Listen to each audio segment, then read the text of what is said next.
You smell that? You smell it in the air? That scent of wet earth and way too much pumpkin spice. It's autumn, baby. And it's time for some autumn streams. Hello. Hello, hi, hello. I'm here. It's time. We're gonna do some art. We're gonna keep working on this here vampire piece, which, funny enough, I guess, you know, it's technically kind of a month early, but it's a good lead into the spooky season. So, yes, we're gonna keep going with this. I think I'm actually gonna start with the moon. Hey, Lucia. Hope you're having a great weekend. Welcome in. Happy Saturday. Yeah, I went the entire previous stream without doing anything with the moon. It's just a big circle in there, and I just want to figure out something to do with it before I completely forget. So we're gonna mess around with that a little bit today, and then we will continue on. I want to give a quick mention to Rieawa, Otsulegi LVM, and Mori Orion, who followed off stream. Thank you very much. I appreciate it. It's always good to have new friends join us.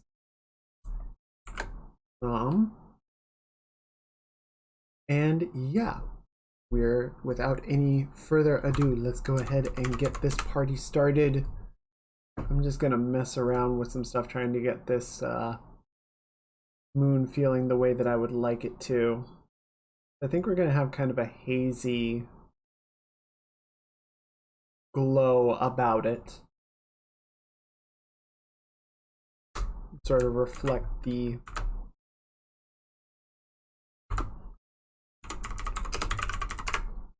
sort of city atmosphere we're dealing with.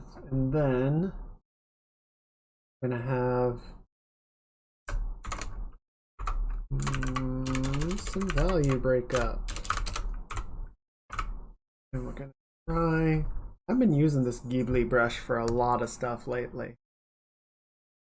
And maybe too much. Maybe too much. But we shall see.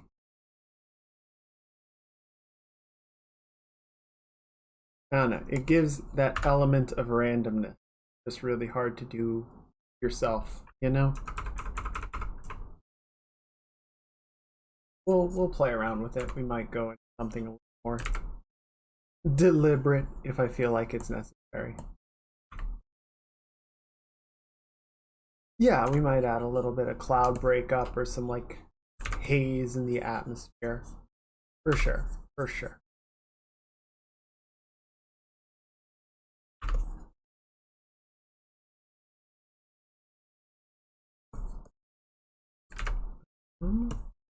It's got this interesting sort of...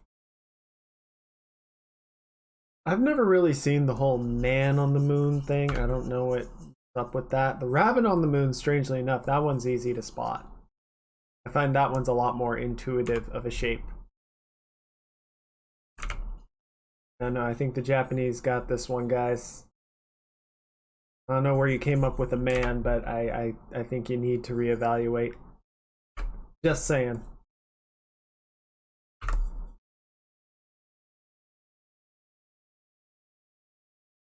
Get some more like general patching. So it's not all one continuous color.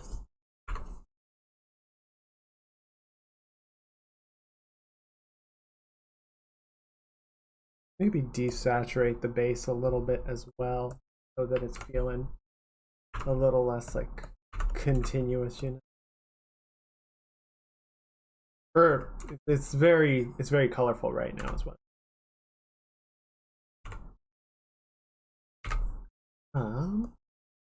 But yeah, gonna start off with a little bit of moon wonder, you know. Have some fun there. It has been a heck of a week in terms of just stuff going on. Obviously, I say a lot I'm not even gonna get into like the really serious stuff, but just like the, you know, what's going on with Twitch and with Nvidia. And it's just like, I don't know. It's been a lot to keep up with. I'm curious to see what all happens from it. Hopefully good things. Hopefully we actually see some improvements. But I think that's going to need to be some, you know, real sustained pressure. I don't think we're going to get a lot of like improvement in how Twitch interacts with its partners and its streamers just from like a week of Twitter outrage. They're going to need to see that people really are not okay with this and are going to continue to be not okay with it. But we can hope. I will be hopeful. I choose to be hopeful.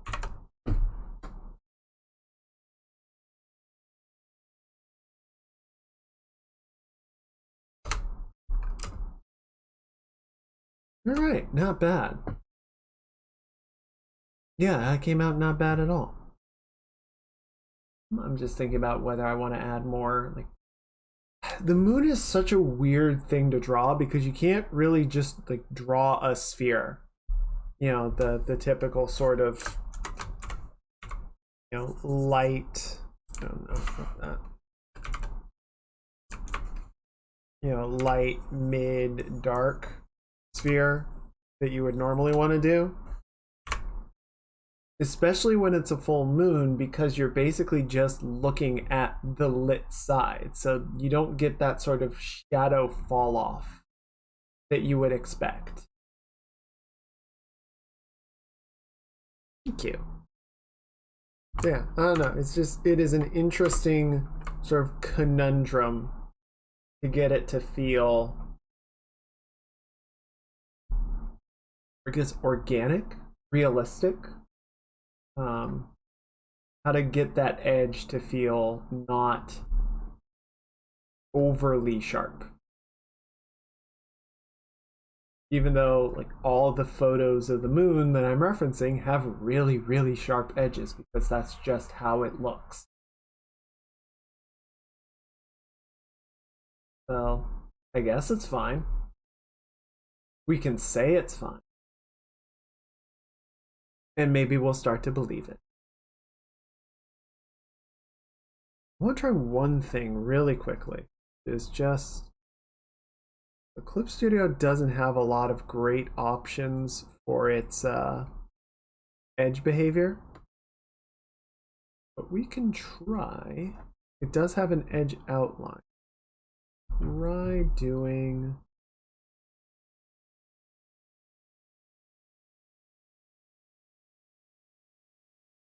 that. What is that? Oh, it gives it kind of like a watercolor. Interesting. Layer color, border effect. Placing, brushing. Yeah, it's not very strong. Okay, whatever. I just want to try it. Go ahead and turn that off and leave it alone for now, and we shall see if it feels better in a little bit.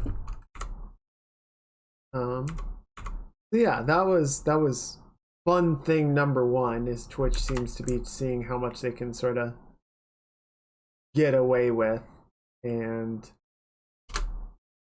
the general response from the internet seems to be stop it, but we'll see if they actually do. Fingers crossed. And then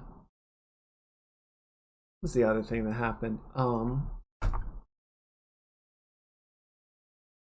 VTube Studio announced some improved tracking for webcam,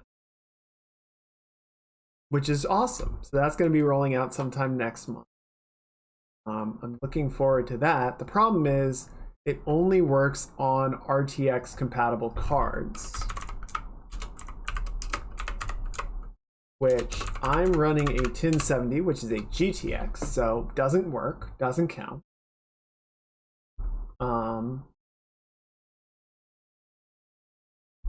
Apparently the 20 series counts as RTX, but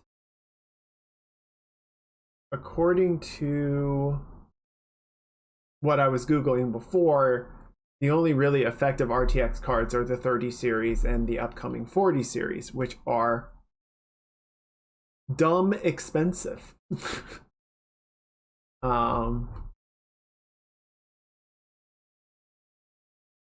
So I don't know how we're gonna sort of deal with that, if I want to deal with it. Right now, I'd say my sort of plan, the plan that I had before and I'm going to stick with, is getting sort of an older iPad. Just because between the face tracking and that, and then the augmentations from VBridger, those, I think that's just sort of going to be more effective anyway. So I'll probably be doing that later this year or early next year, fingers crossed. But then to bring it back around to the whole drama shenanigans, you know, I'm very happy for VTube Studio. Apparently they got to partner with NVIDIA to make this happen, and you know, good for them. Good for them, man. The downside is that NVIDIA seems to be simultaneously trying to torpedo any goodwill that could be garnered by announcing the 40 series at ridiculously high prices and losing manufacturing partners all in the span of like a week.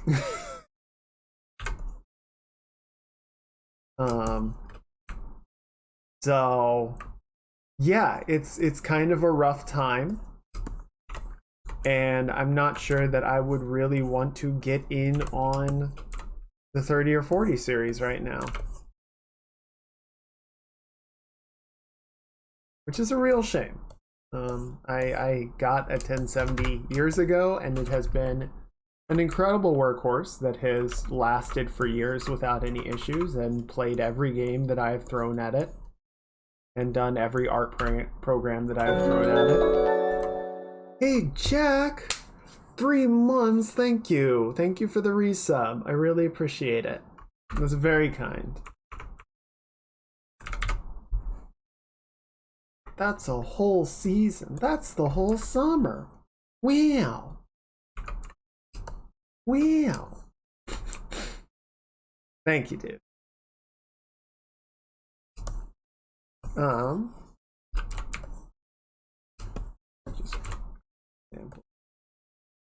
So yeah, it's been kind of a crazy week, in terms of just like, again, these are not really serious stuff, and I'm not going to get into the really serious stuff because oh boy, what a minefield. But yeah, just not a lot of fun on that front. So yeah, I'm not sure what I was thinking probably sometime next year doing an overhaul on my PC, you know, getting some new parts and everything. And now I'm not sure what I'm gonna get. I mean, I wasn't planning on getting a 40 series anyway, even before NVIDIA seemed to decide that they wanted to be the bad guys.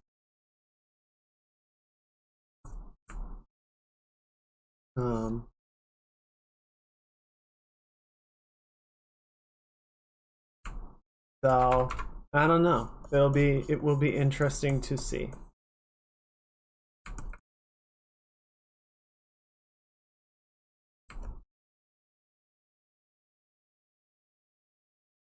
And we're gonna have to go from there, I guess. I don't know. It'll be interesting. I hope things sort of improve because of this. I hope Nvidia gets its head out of its ass. I hope Twitch gets their head out of their ass. And yes, I know I'm saying that on Twitch. Come at me.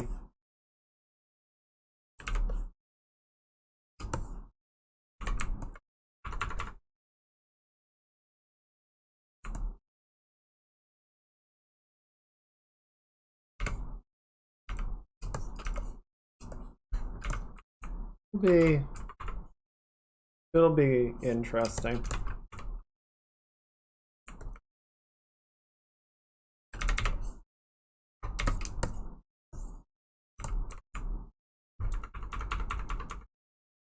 Who knows? Maybe we will actually either get a new, better platform out of all this. Either because Twitch decides to be better or because someone decides to compete. I wouldn't mind either way.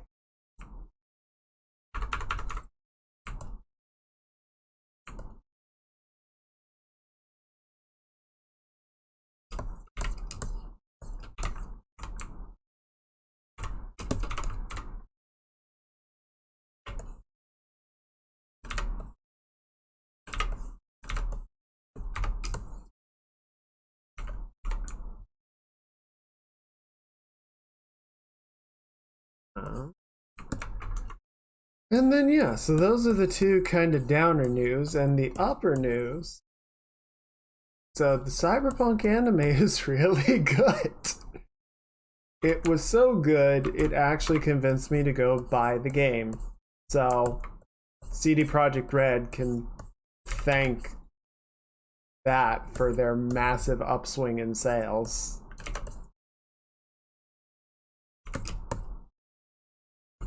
I saw a thing on Reddit today that apparently Cyberpunk has for the first time surpassed Witcher 3 for active concurrent players on Steam. So I am not the only one that watched the anime and went, man, I wish I could do that. I wish there was a game that let me do this. Oh wait, there kind of is.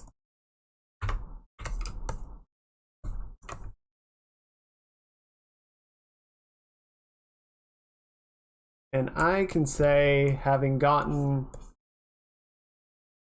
part way through Act 1, it is a pretty good game. It is a pretty good game.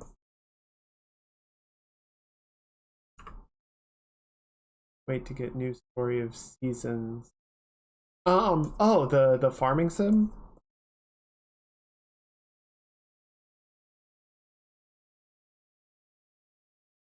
That's what... I can't remember how this spun out. It's like the spiritual successor to Harvest Moon, or what Harvest Moon became.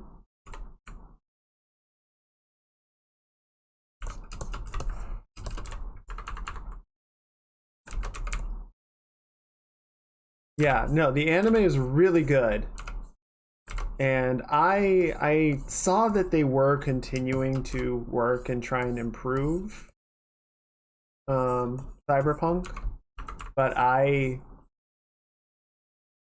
was interested in it when it was in development, but I had tried Witcher 2 and wasn't very big on it, so I wasn't like personally invested in it very much. And then Cyberpunk came out and everyone hated it, and I just kind of, yeah, I'll go ahead and say I wrote it off. I just kind of, it looked dead to me. It looked like that was probably going to be it, especially with like the sheer scale of the implosion.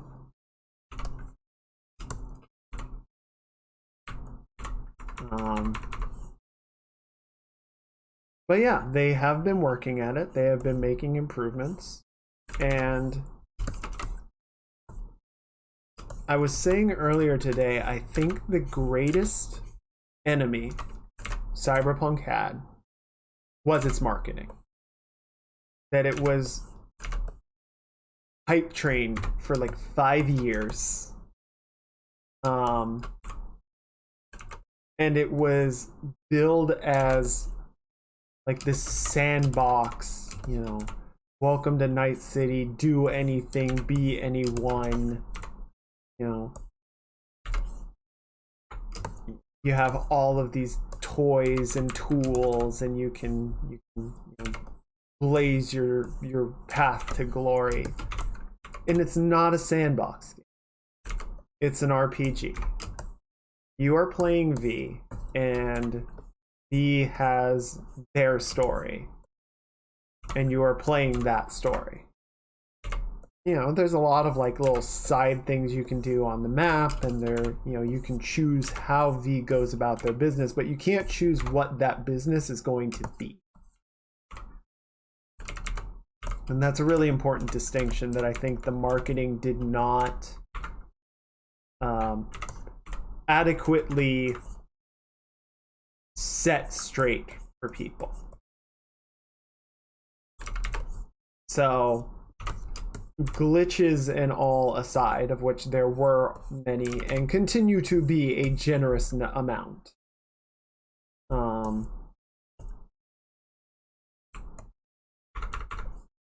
I think a lot of people got into the game expecting to be able to just kind of roam Night City and do anything that they wanted, and it's not that. And if you can recognize and be fine with that, I think it's a pretty good game. It's a pretty good RPG with some possibly overcomplicated mechanics. I think the guns have way too many stats and not enough clarity in their differences, but that's neither here nor there.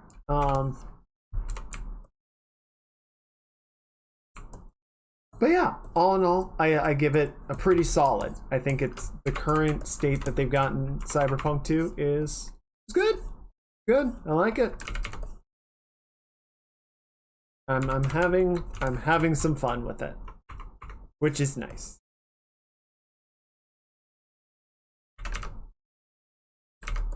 It runs decently on my system, which is a few years old now. Definitely could use an upgrade, but it does all right, all things considered.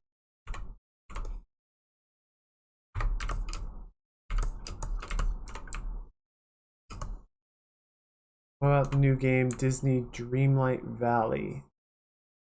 I don't know about that one.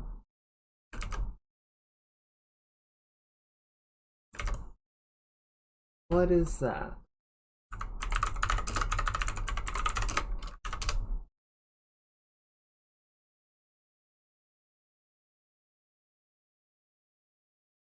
What is this? Like Gameloft. Oh, where have I heard Gameloft before? Mobile game developer. Where would I have heard that? What games would I be familiar from Gameloft? A lot of random Disney stuff. Dragon Mania, I think that's familiar. A lot of kinda not recognizable titles. Okay.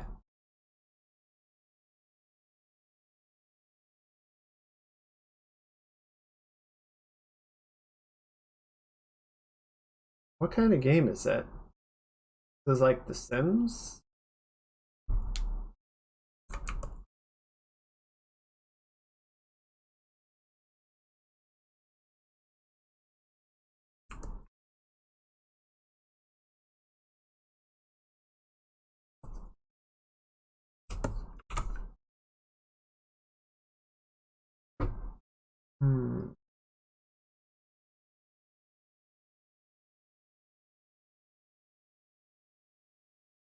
Life sim and an adventure game, rich quest, exploration, and activity.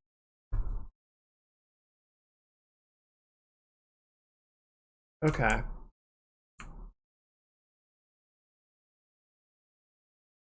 mean, that could be interesting.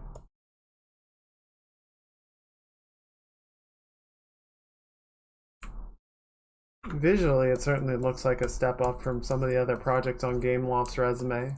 That could be a promising sign, but I don't know. Probably not going to be my thing.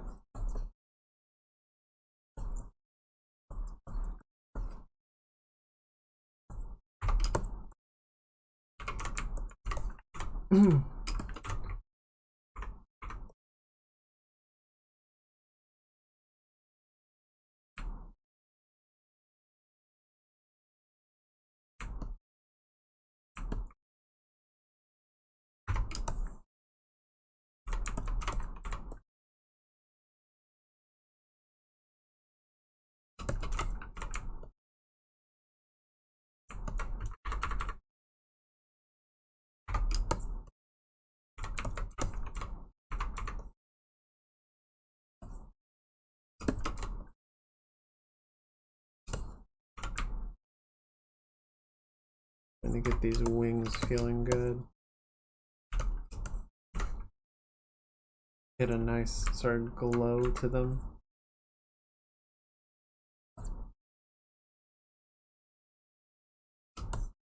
We've got this little section left over that I will definitely have to make adjustments to, but we'll get there. I think I also need to thicken up the fingers.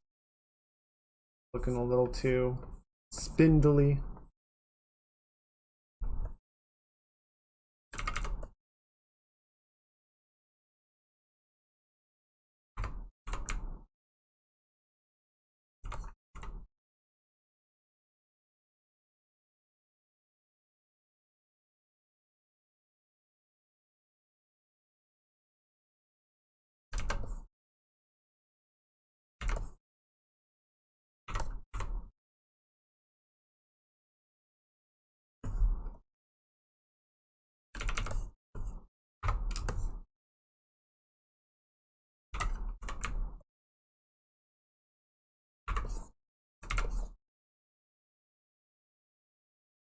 Let me double check our reference for bat wings.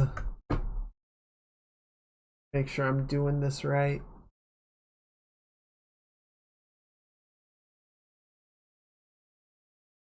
Little sky puppers. They do have very thin fingers though. Like just enough muscle to hold it together. Otherwise it's just these tiny, tiny bones.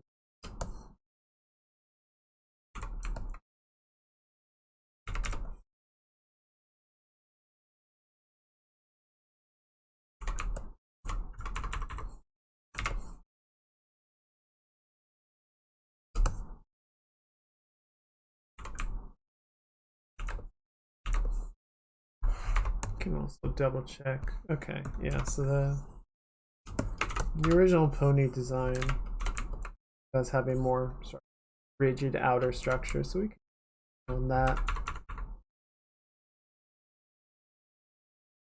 Just keep it somewhat consistent. Just lighten more.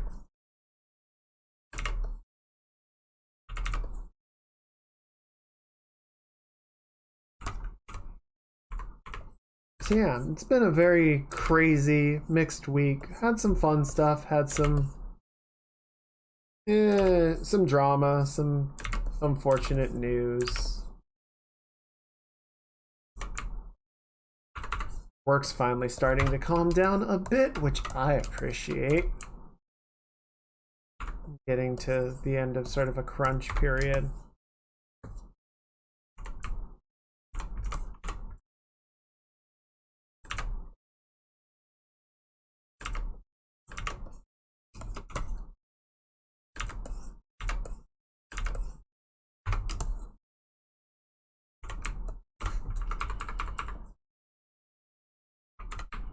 Now we get to just pick it.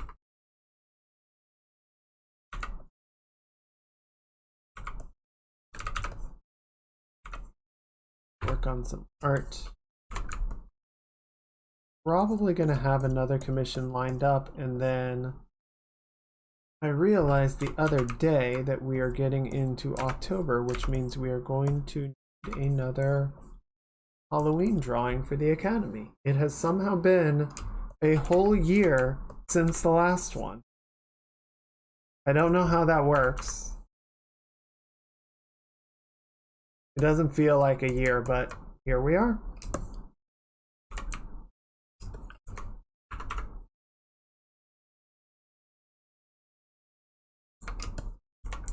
Oh man, this whole cyberpunk thing has got me wanting to do something punky, Trigger-esque, Trigger looking. I've always liked Trigger's style. I think their animation is really amazing, and they were a wonderful choice for this project. I don't think they wrote it. I don't think they wrote the cyberpunk anime. Probably a blessing. As much as I love Trigger's animation, they tend to kind of fall apart on the writing. So, probably for the best that that was handed off to somebody else.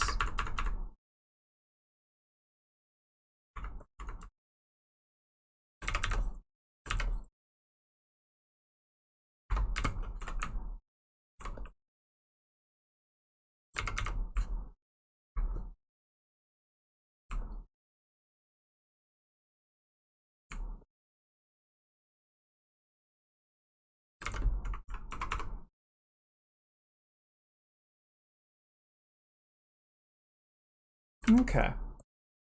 Thank you, Lucia. I think because we've got two characters in the Castlevania sort of theme already, so I'm thinking we're gonna end off. We're gonna turn that into a trilogy and end off with Lyra this year. Last year I put it up to a vote, is why we did Octavia. But I think it would be fitting now to give all three a complete set, you know?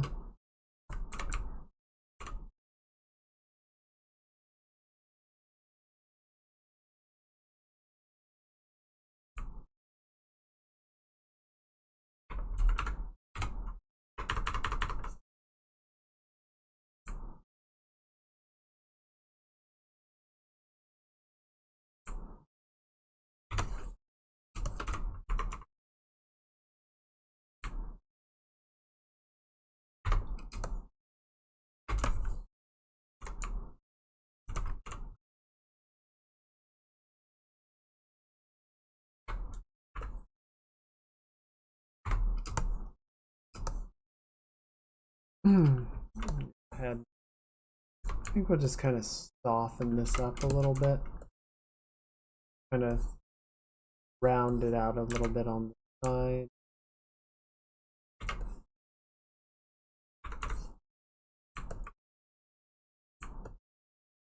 There we go, there we go, there we go. And just so it's a little bit thicker.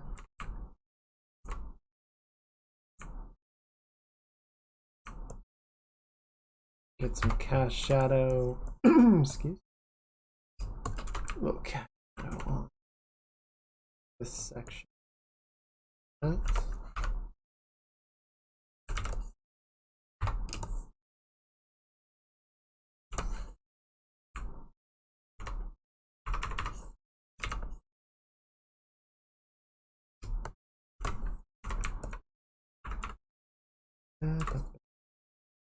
That.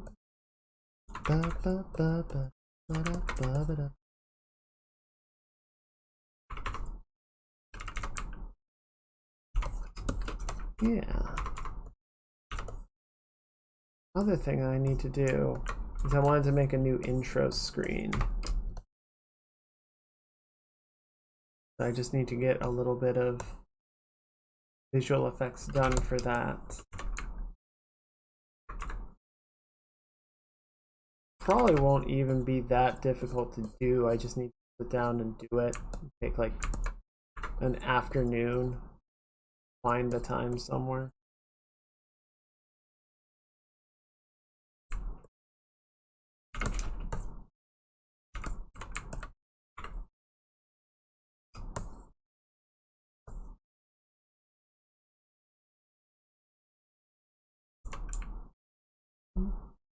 Just kind of darken a bit.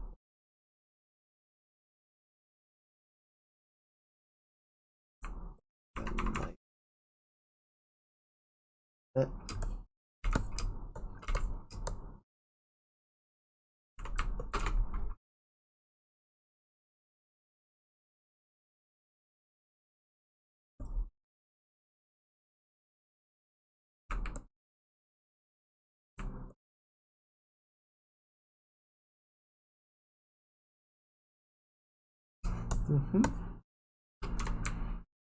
Cool.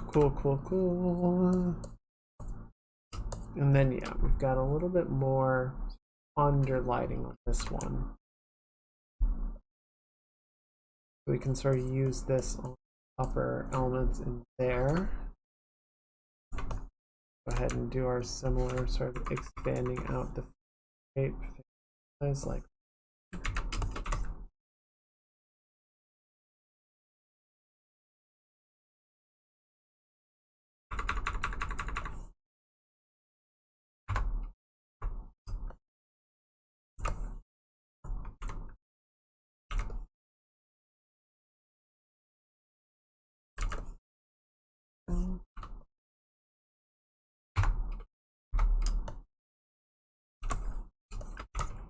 and then yeah, we'll have a little bit of rim lighting over here just to sort of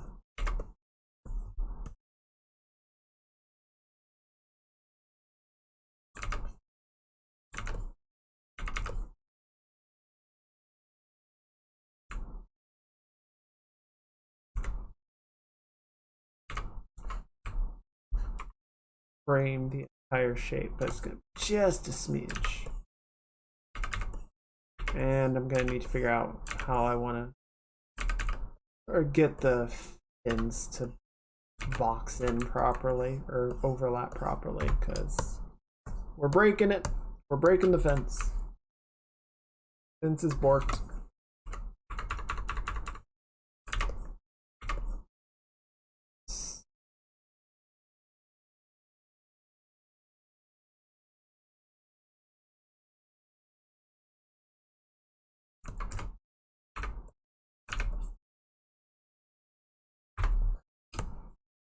Go.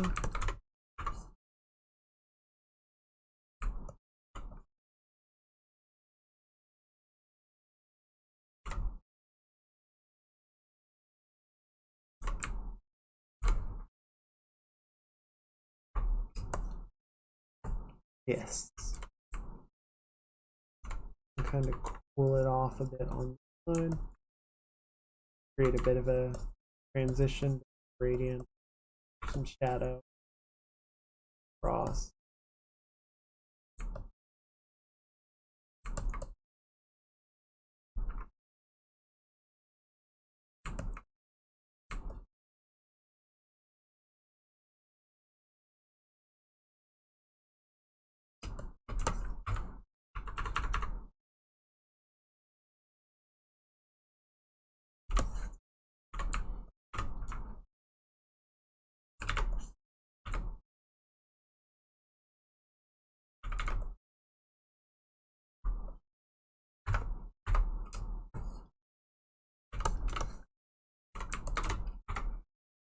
Go.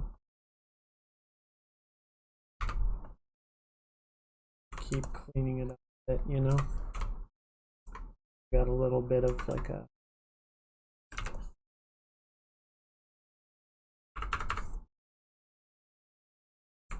edge, like a bit of a thickening. What would you call it? Not like a tendon, like just a little bit thicker skin right around the edge, so that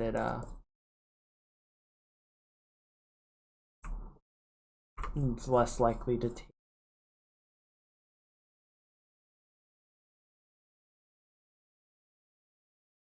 Cast shadow from the arm.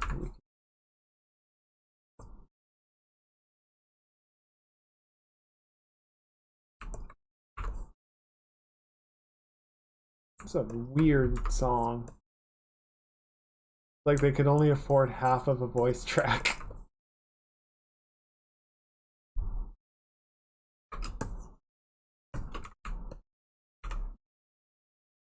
Yeah.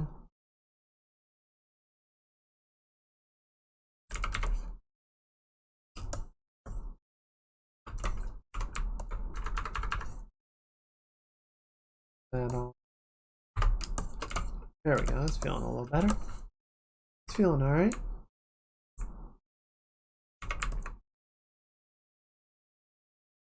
Good.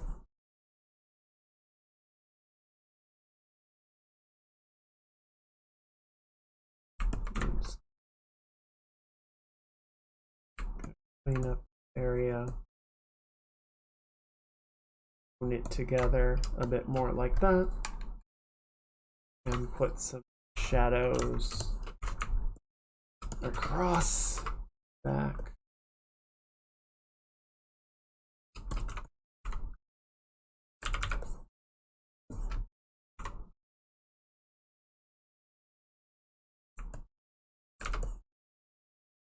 An interesting sort of combination.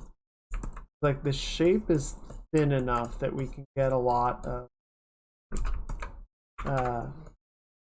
light coming through the webbing of the wing, which is how we're getting these blue tones.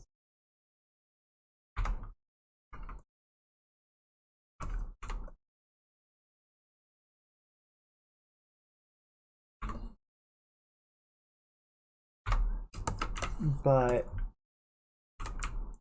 still sort of trying to like define some of the shape, some of the form through lighting.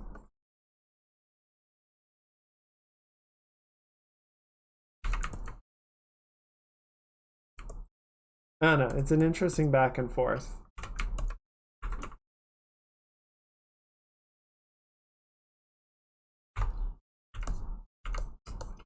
Maybe we can get a little bit of that going on this side as well. Not quite as much. Just because I want this wing to sort of stay more in the background. I don't want it to be fully lit, but we can light it up. Get a little bit of that underlining, a little bit. These areas.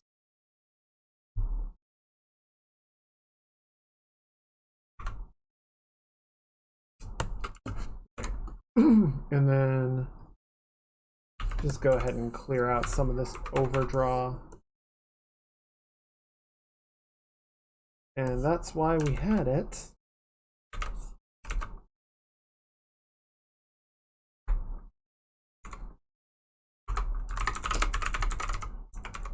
Because we were adjusting, correcting the shape of the arm.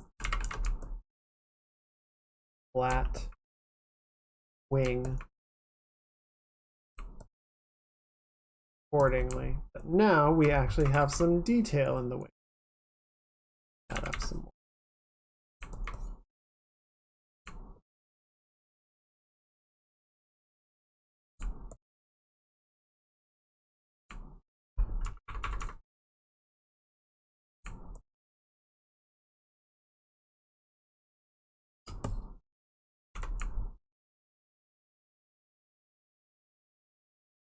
What the heck is that? What was I doing?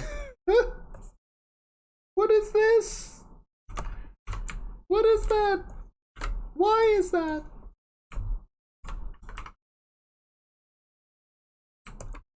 I don't know. I don't know. I mean, obviously I was working on stuff sort of in the abs region. Trying to get some of this frilling going on. But I don't know. Anyway, let's just go ahead and I think we can clear it out. I don't know why I just like randomly made a blob of color right in there. But yeah, we can reduce some of it because the paint over for the wing now can mask out those areas.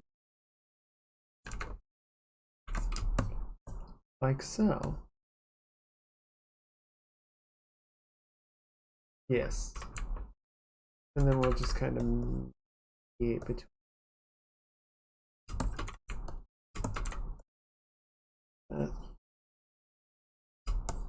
Better. Okay.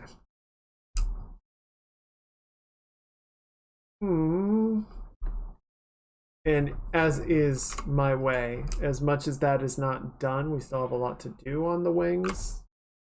We've kind of worked our way around to these frills, and I want to give them a little more attention. I don't even remember which way this was supposed to face. We're here now, facing to the left, which I think was the original. I think.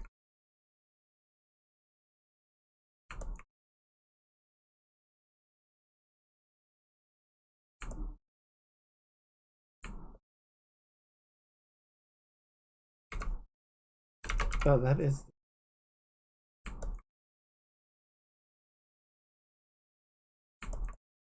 There we go.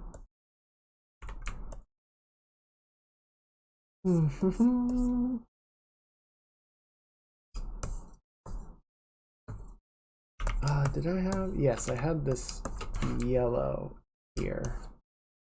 So we can use that for the studding on the overall. Yeah.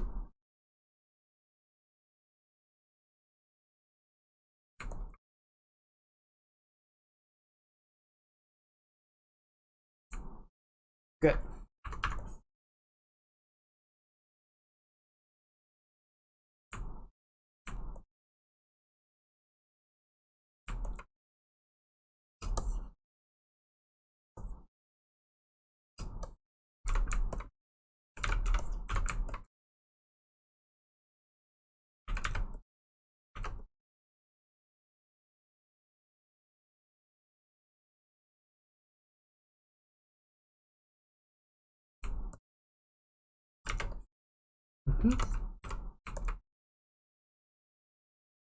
Straightening out the shape of the tie a little bit.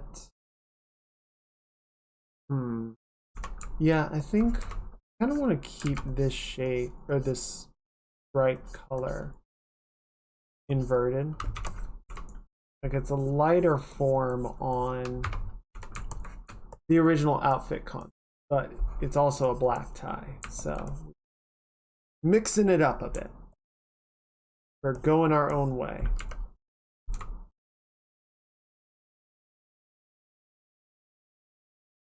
The breast a little bit, make it somewhat even. And then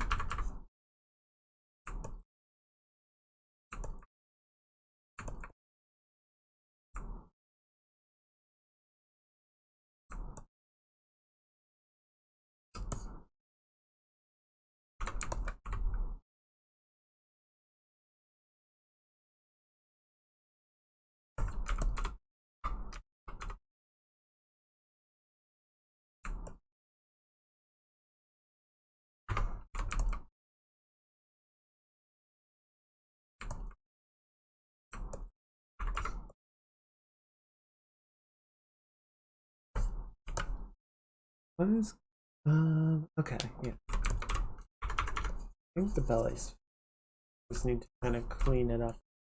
Got some stuff going on that I'm not 100% sure about. So, do kind of an undershadow for the frills.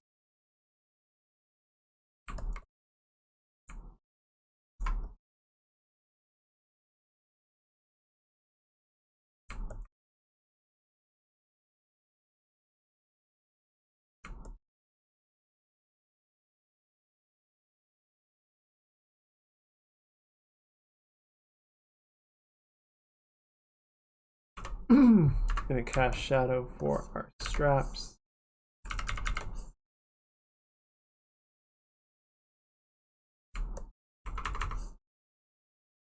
Good.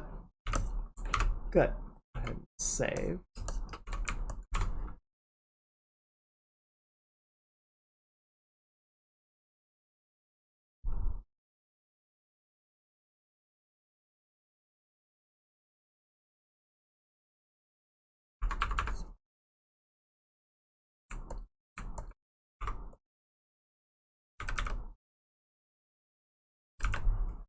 Okay, let's actually kind of reduce this down a bit.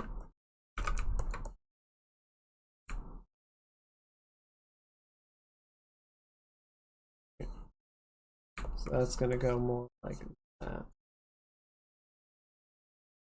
Maybe? Maybe. Kind of. Sort of. Yes. Good.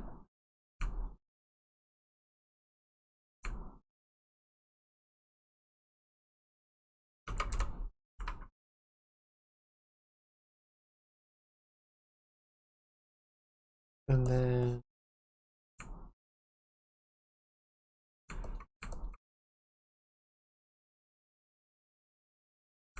sort of backlighting.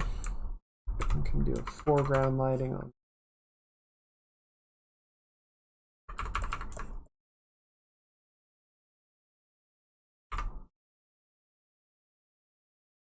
There we go.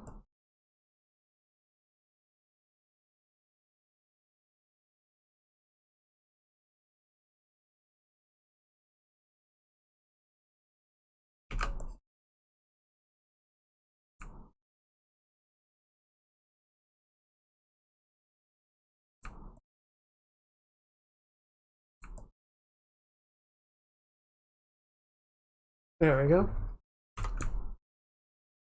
Kind of. It's better.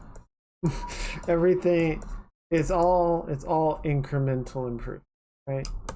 Getting there. I'd like to think.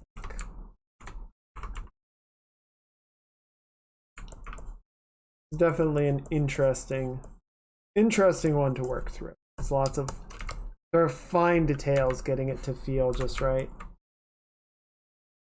Making sure that the frills aren't like too sharp in their shaping, that the lighting is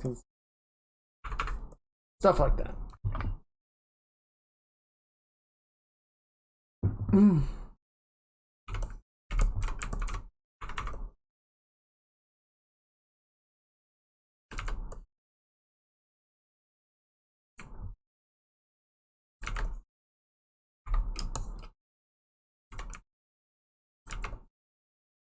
There we go, there we go. Clean this up a little bit as we keep making our way around.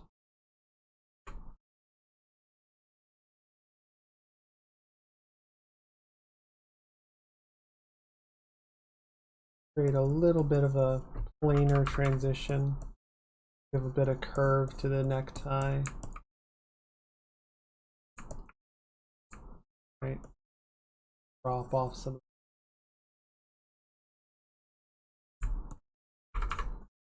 Pull a bit more of the shadow down.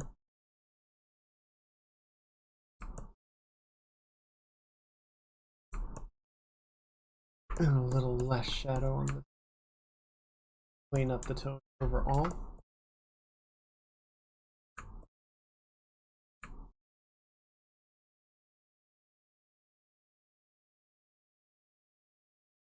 Right.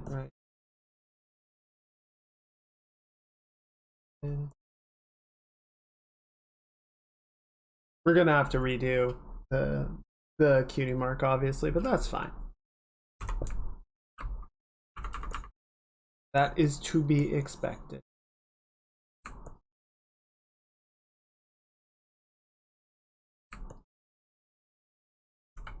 And I'm just gonna smooth all this.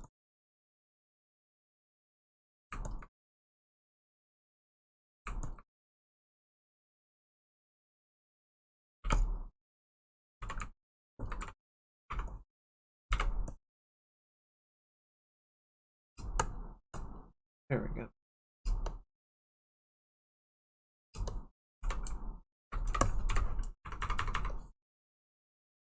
Belly a little bit. Film a little. I don't know, overly complicated. I want to sort of reduce some of the complexity down just to make sure that it's all reading well and making sense, and then as needed we can add more complexity back into it. you know, or doing it consistently across all of our various elements.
And we still have to get to all these transparent elements down there. That's going to be a very interesting part. Curious to see how we tackle it.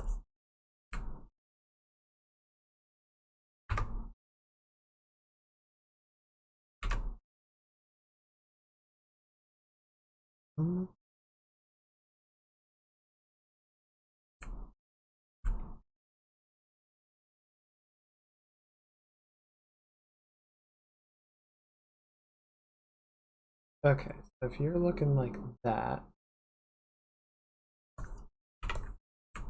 this needs to come up over and then down and go up over the top like that. So we're going to get a little bit of edge lighting like that, and then you're going to go this darkest element is be right.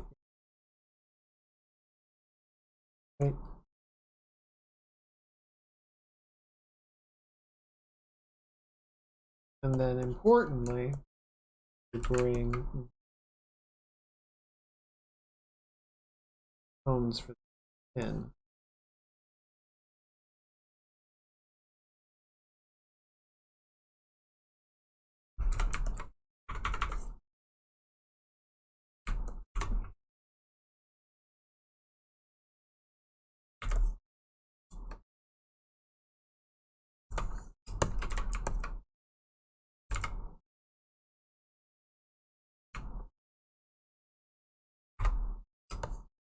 Good.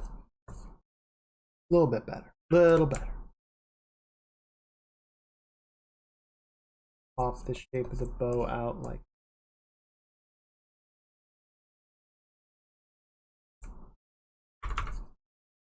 back the extremity of it.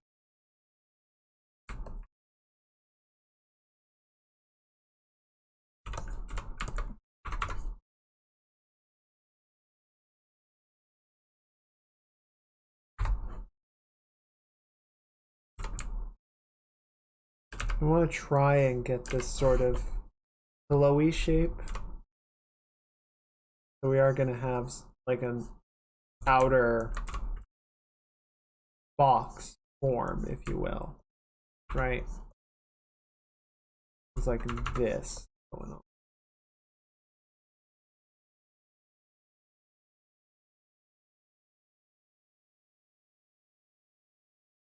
Obviously not that hard edged, but it's a place to start.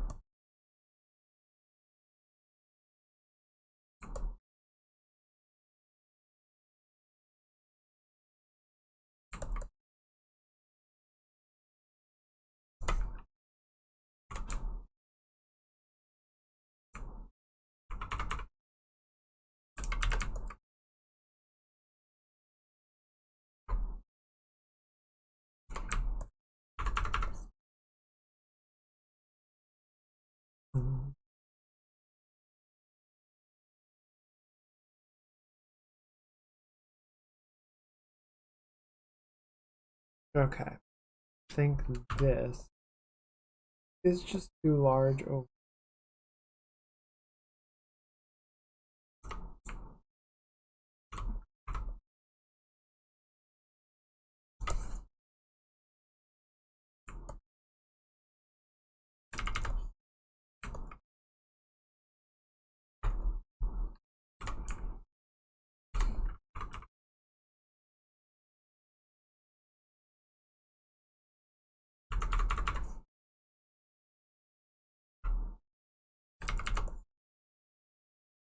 I think it actually needs to be big. Just looking at like the overall comparison. Admittedly, this is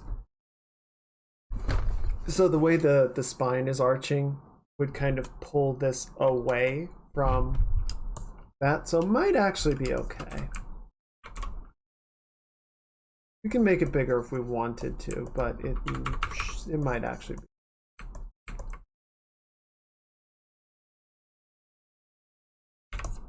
I'm just trying to give it sort of a. I should really probably stop looking at this for reference. I don't think they did a great job of capturing the bow tie fold. Trying to replicate that one-to-one is probably not helping me at all.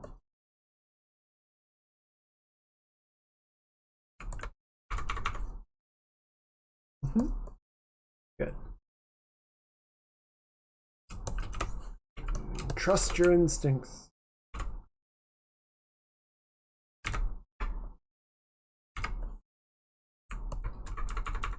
Good.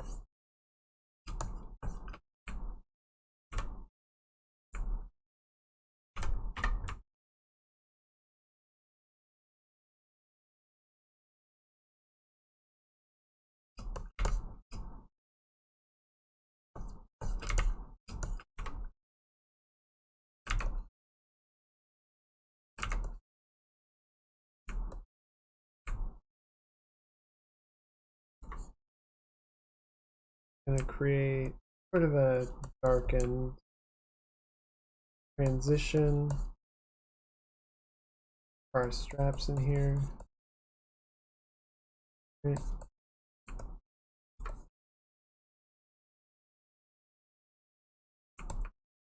Something like that, maybe.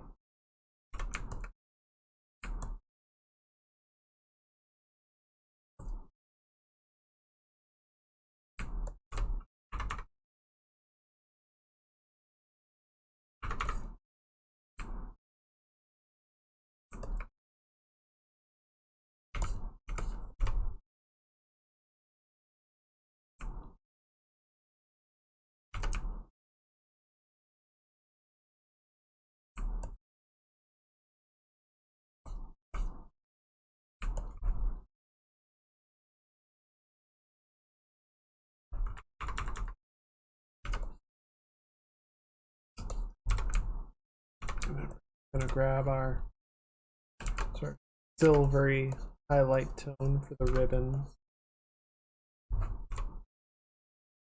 Plop that in like so.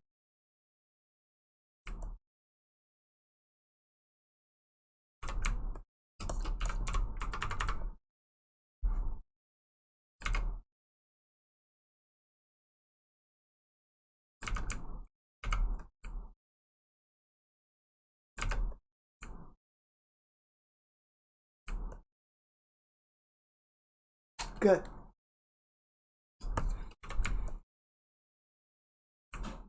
Still a bit up right in here.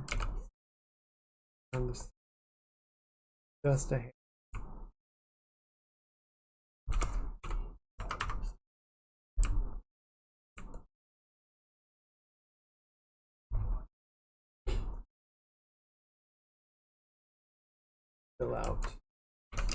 Fill out our wrist and create that nice gradient transition into the shadow.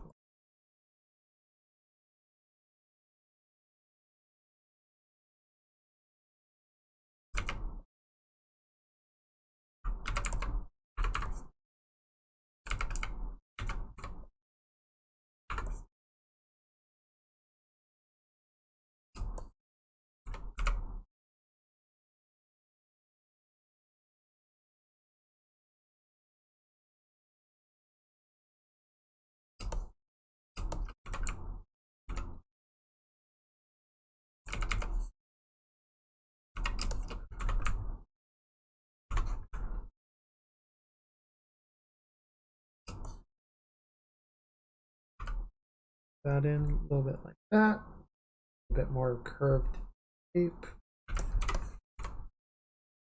and then use this to sort of define top of the hand.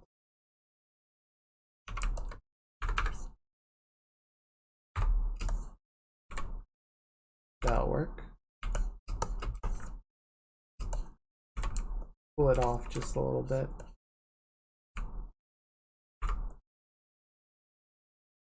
Shouldn't be quite as strong of a highlight. Then go like that, go like that. Damn it. Yeah. Yes? I think so. Maybe. Possibly. Perhaps.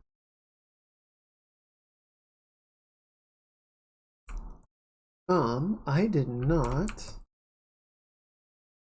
specify any, what's the word? Nail color. Lucia, do you have any preference on what color the nails should be? I know there's only 2 of them, but we can still throw that in as a tiny detail.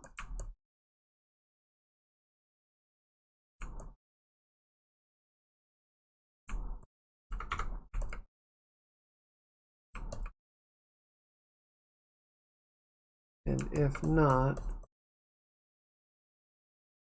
we can address it later, and I can just play around with it some right now.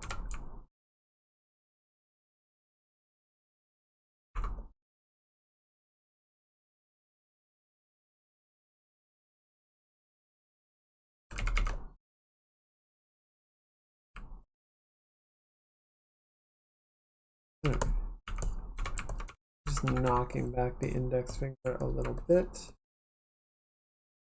This is our middle finger, or the largest overall form.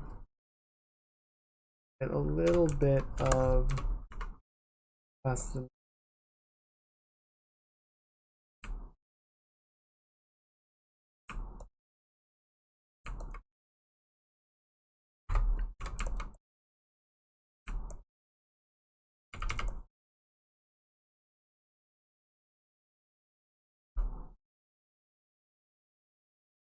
guys need to back up as well.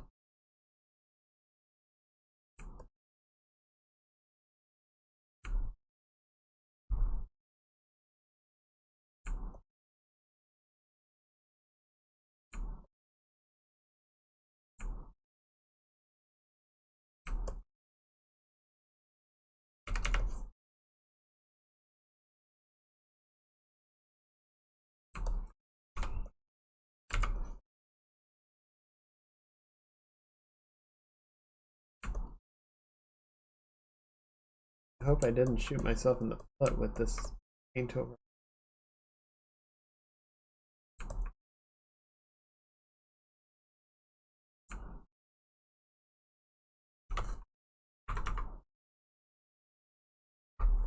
I think it's all right.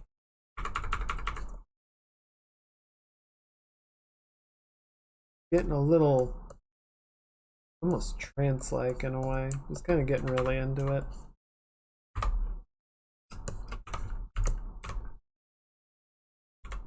Had to check for a second that I'd remembered to unmute.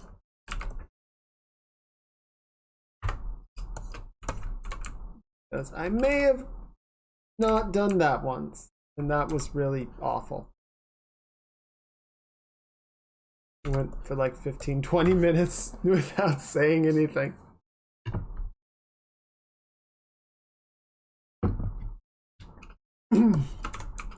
And then there was the time I forgot to hit the start stream button, which was great.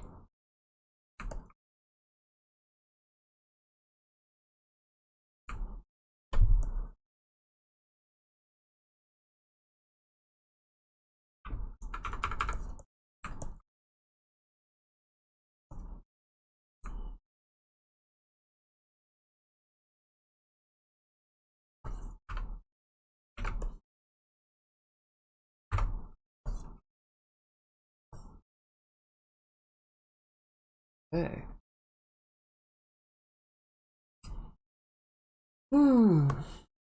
Let that go for now.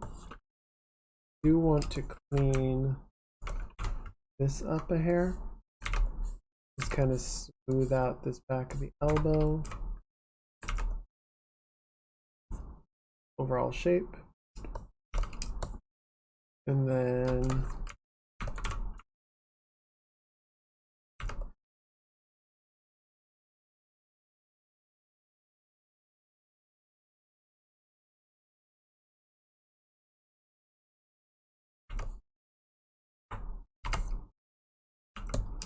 go.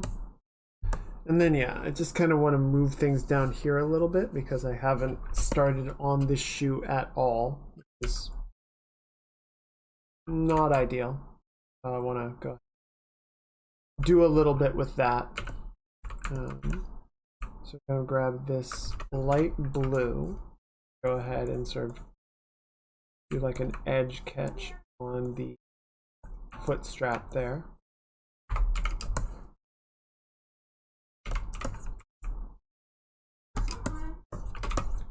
And then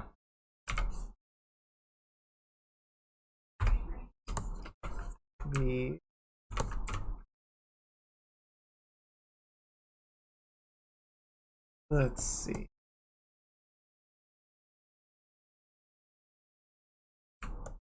Round out the shape of the shoe a little bit.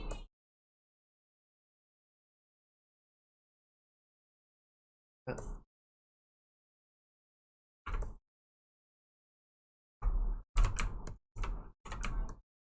Just the slightest hit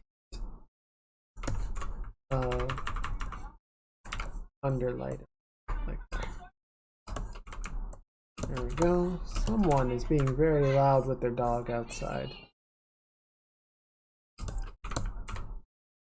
which I will tolerate because I love dogs so much. Hopefully that's not coming through on the mic.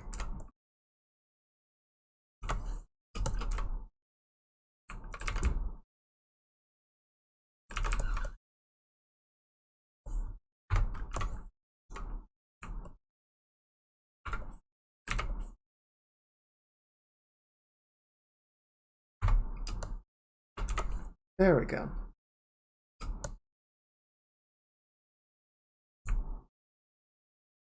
Damn it. Sorry.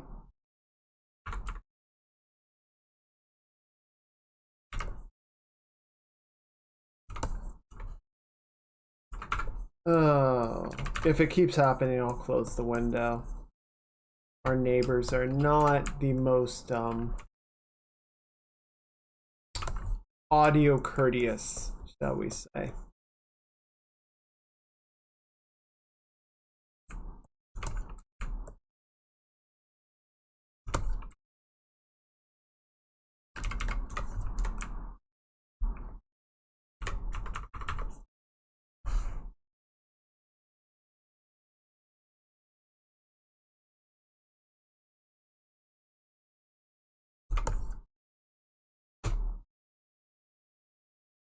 Gonna knock some of this shape of the shoe back a little bit, a little too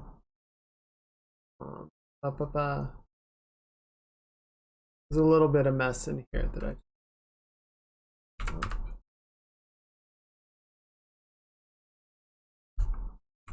and we'll clarify it in the paint. There we go.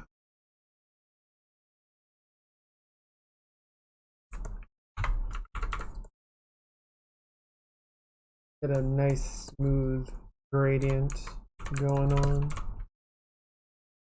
I've got sort of a broader highlight band, which I think what we will do is sort of paint most of it into this sort of brighter orange range, up where it starts to curve up way like that. And then we get just a little bit where it's like a brighter yellow, like right along the sort of bevel.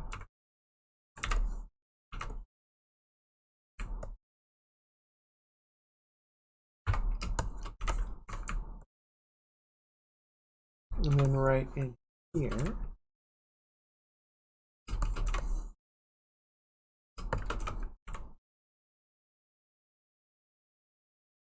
Yeah. Well, Saturdays are a dog's day. You know, that's okay. I got nothing against the dogs.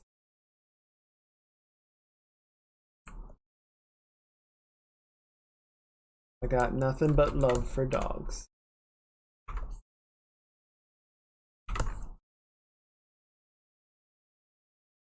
The people that I'm more on the fence about.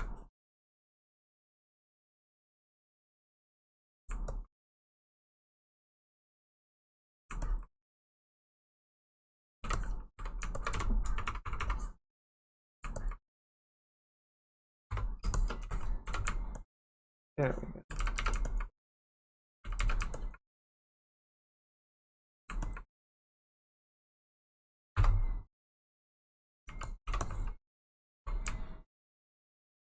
Yeah, I'm just gonna kind of smooth this gradient out. Go. Now I'm just watching my mic gain to see if it's picking up any background noise. Just have to like stop and stare at it for a second, make sure when I stop talking it actually dies off.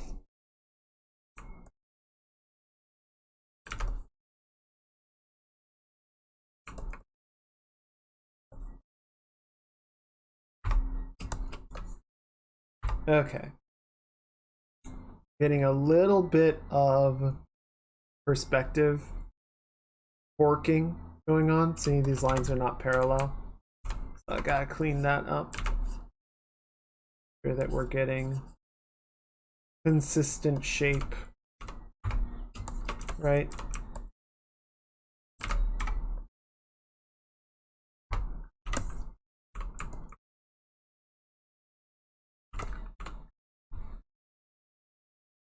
There we go. Good, good, good, good, good, good, good. Good, good, good, good, good.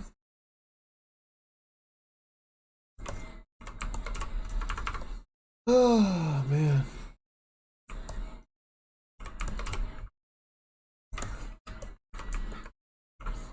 Just cool this back down a little bit. Not getting quite so much highlight on it, right?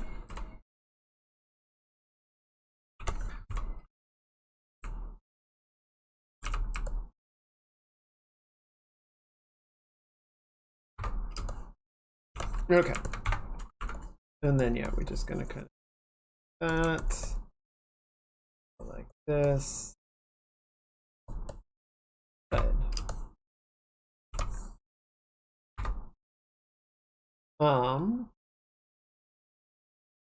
Closer. The shape is still a little bit off.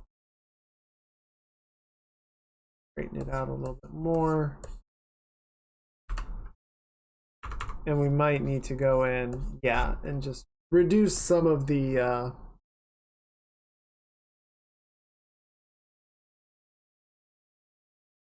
is this the back legs line? Yeah, okay. Reduce some of the base drawing. Get rid of the excess.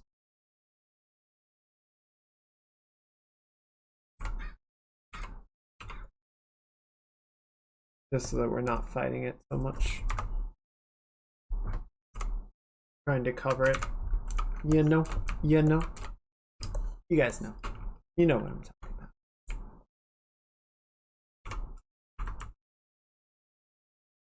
about. Oh, thank you, autosave. Autosave in my butt.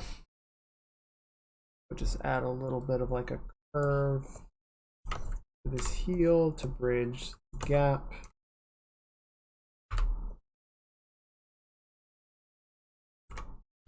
Kind of same thing. We need to reduce this a bit.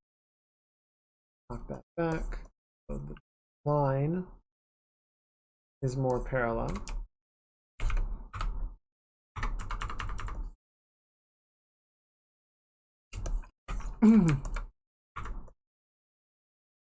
Played some Beat Saber yesterday for the first time in a very long while.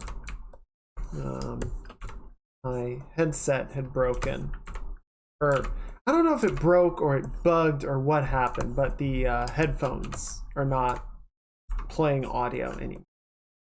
So I talked with my roommate and he was okay with me using some speakers, so I tried that out yesterday and it worked well, but my body reminded me that I had not done this in a while, and it was not pleased that we just kind of jumped right back into it. I'm feeling that message right now.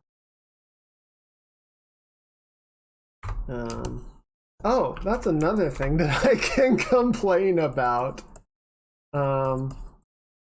So I got this VR headset a few years ago from a friend. And it's an old Oculus model, one of the early Rift models.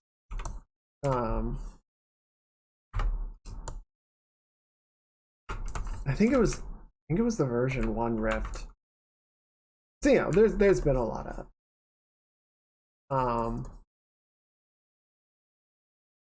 and I haven't gotten many VR games, so you know, even though it is not, you know, the best one or anything and it's having these performance issues, I was never very like incentivized to do anything about it.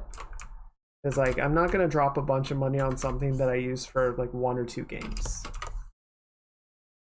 However, when I booted up, so because it's Oculus and they demand it, even though I have Beat Saber on Steam and use Steam VR, you still have to boot up Oculus to be able, like, you have to boot up Oculus, which then communicates with Steam VR, which lets you play Beat Saber. It's kind of dumb. And like, if you try and load up Steam VR without having started Oculus, Oculus comes in and is like, "Hi, what you doing? I'm a run now." Anyway, so I booted up Oculus, and it was like, "Hey, sign in with your Meta account." Because we're Oculus and we're owned by Facebook, and Facebook is all about Meta now, so you need a Meta account. And I was like, you can fuck off. And Oculus is like, all right, we'll go. But just so you know, January 1st, 2023, you need a Meta account. That's the only account we will accept. And I'm like, okay, well, I guess next year I will just need a new VR headset because I ain't doing that shit.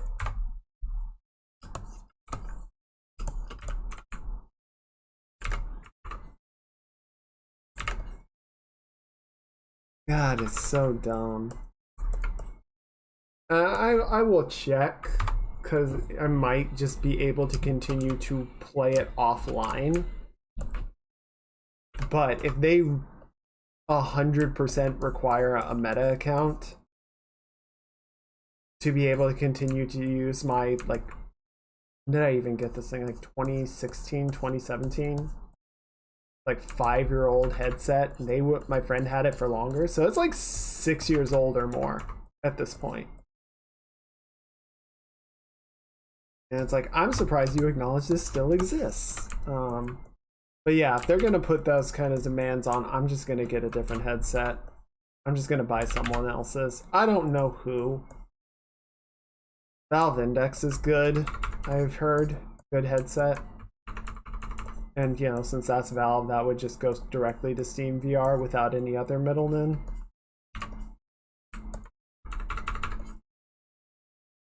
Everyone wants, they want you to make accounts.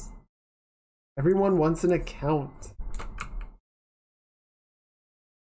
Like, just let me use it. They're making it so difficult.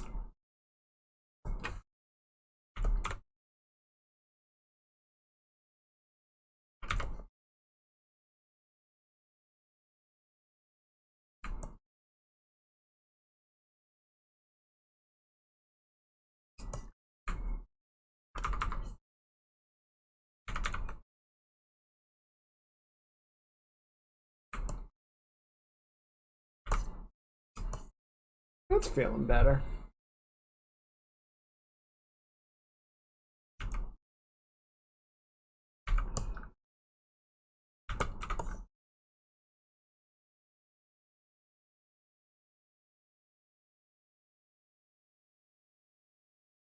Brighten up a little bit of the you got that colored border that pops over, and then yeah, I'm not a fan. And like, it would be one thing, because you know, you can buy games on Oculus's store. So, you know, I can sort of understand them. Like, as much as I don't like them saying, you know, you have to get an account with our parent company, Facebook, now, as opposed to having a unique account. You know, I can understand that necessity of having an account to verify that you know, can play the games that you have bought. But I have not bought any games through Oculus. My handful of VR purchases are all on Steam. So I have nothing to verify through the Oculus account, and I should just be able to use the hardware completely independently. They don't have anything to track, right? They don't have anything to verify purchases or credentials or whatever.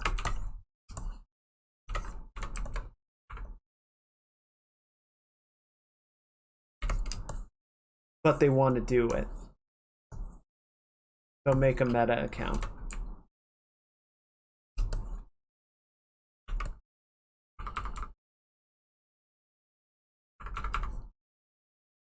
I don't know.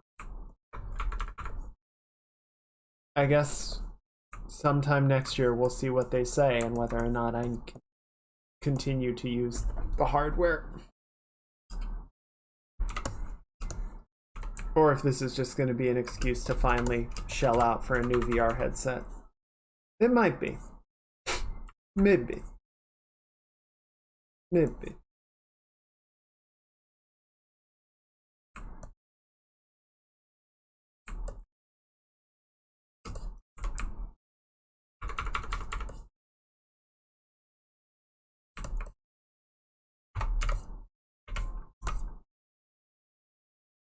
Get this sort of silvery highlighting going. Our ribbons.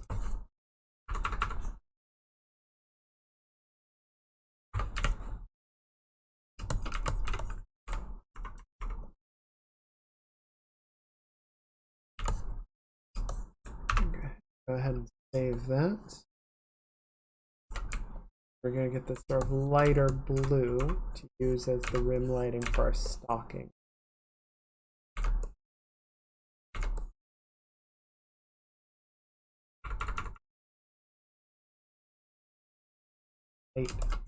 Pass across the top of the kneecap there. Sort of even out this shape a bit as well.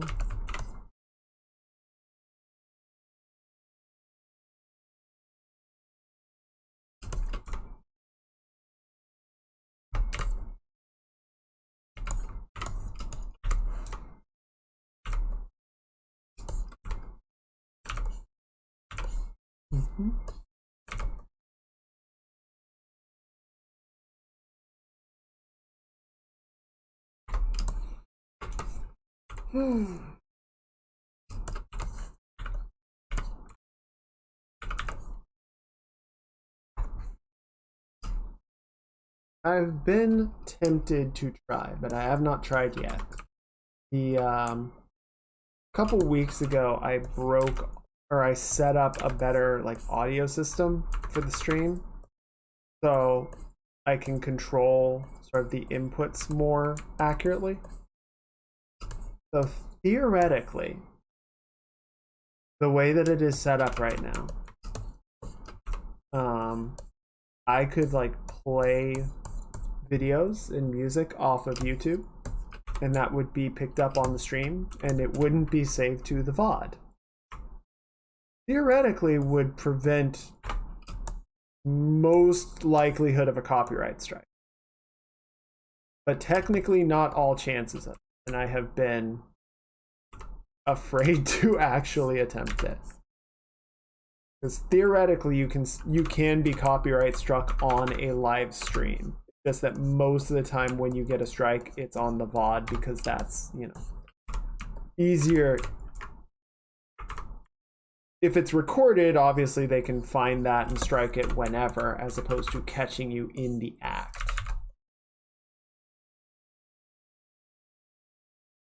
So theoretically, I can play whatever music I want now, and I see a lot of streamers do.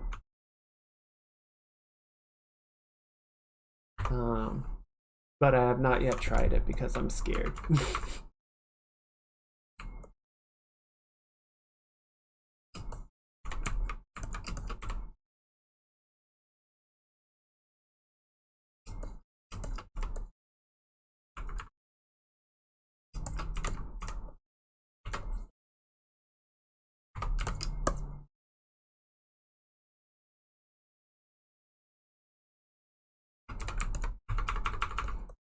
Keep cleaning this a little bit. We've got some leftover line work in here we can do away with.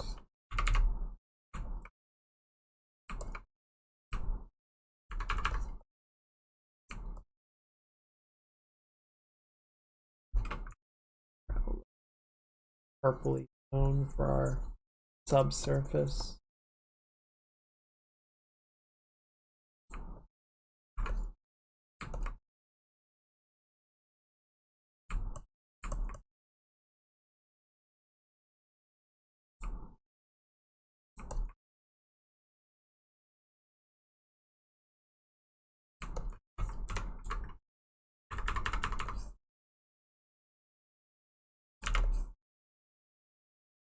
Use Twitch soundtracks. Yeah, and that's what I've been using. That's what we're listening to right now. That's what I've been using pretty much like exclusively since started, you know, streaming on the regular. And it's all right, you know, there's some nice music on here, but I find it can be a little repetitive. There's not a great, like, aside from some of the more broad tracks, like the lo-fi track, the number of options is somewhat limited. And sometimes I just, you know, a song pops into my head and I want to be able to play it and enjoy it with you guys, you know? I'll just be like, man, that would be a really fun song to listen to right now.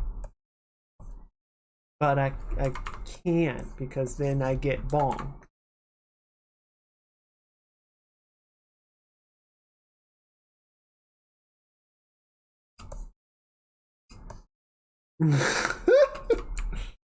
Yeah, let me just, okay. Next body iteration, I will work on doing forearms so that I can play instruments while I am also drawing. Obvious, yes. Yes, good plan, good plan. Let's do it.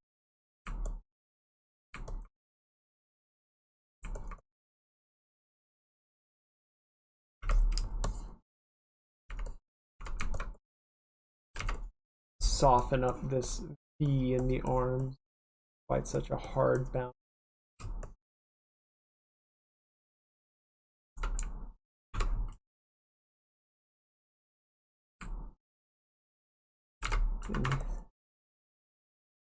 Also, hi Tisha, welcome in. Happy Saturday, happy weekend. And we're gonna just add a little bit of a contact shadow. Maybe? There it goes. Brush was soft, I guess.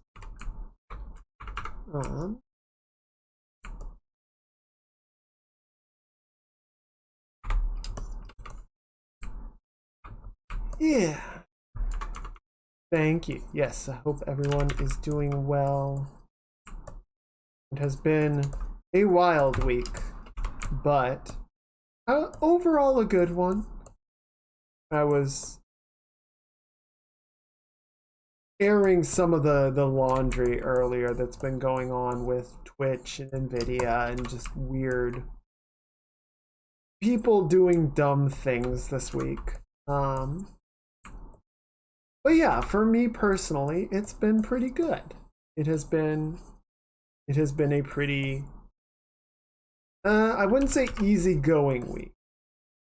It's been kind of crazy, but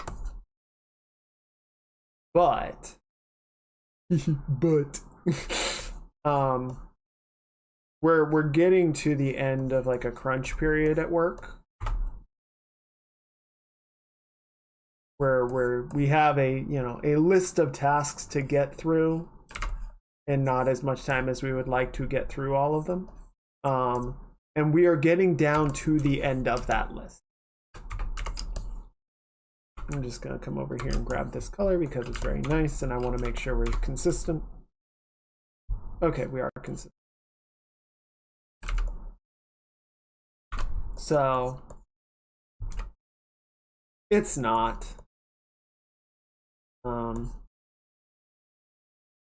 And I definitely don't like dealing with crunch, and I don't like other members of my team dealing with crunch, and I don't have a lot that I can do to like even out the workload for them, right?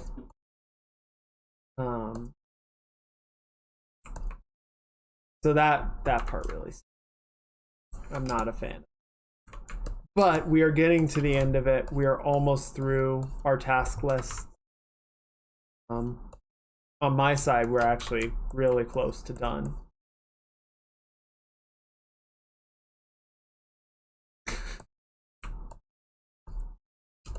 Indeed.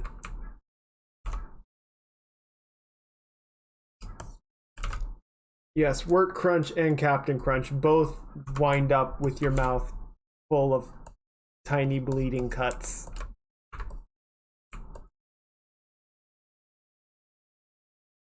I don't know what dark science happened in a lab to result in a cereal that is just sharp at every angle, but they found a way.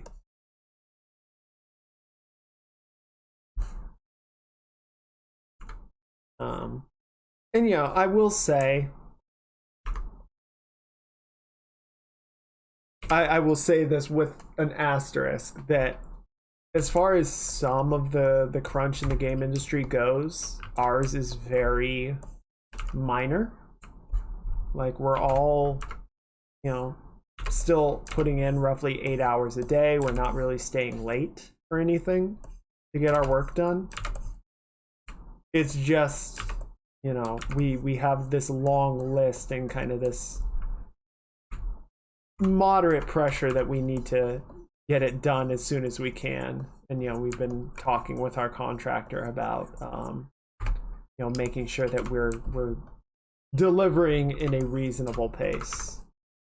So it is crunch.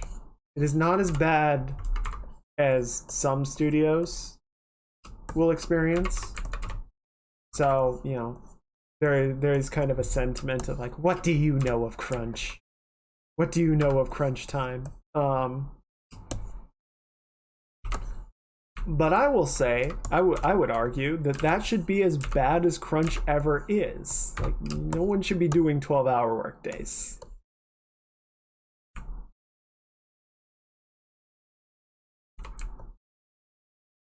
And it is crunch. It is not the worst. It is not the worst crunch, but that doesn't, I don't know. I don't feel like I'm wording it the best, but like, no one should be comparing crunch and being like, oh yeah, well, I crunched for 16 hours last week. No, that's not a good thing. That's a you need to get help thing.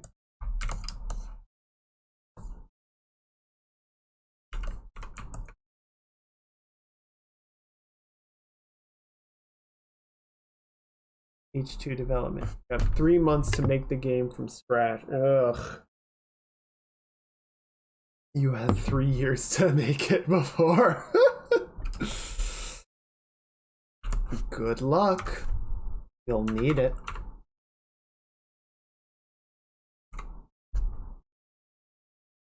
Yeah.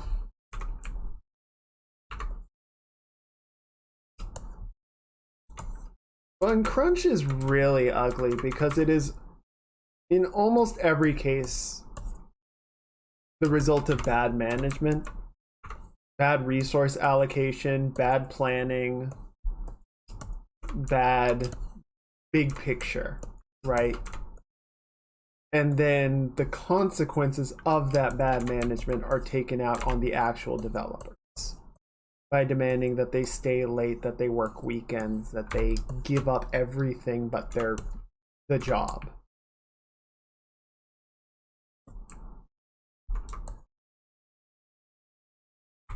And don't get me wrong, I like the work that I do. I'm glad that I get to do it. But if there was a sentiment of, you know, this is the only thing that you should be concerning yourself with, like we expect you to put the job first and everything else has to make room for that, I would not be content with that job. I would not be comfortable staying there, because that is not healthy on any stretch of the imagination.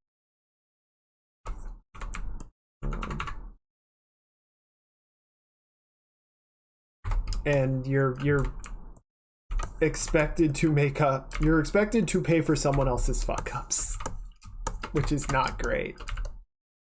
That's a no from me, dog.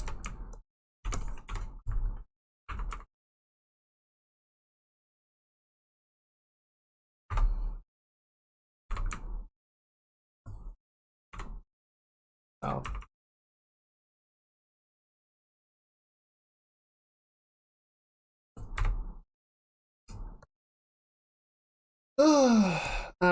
I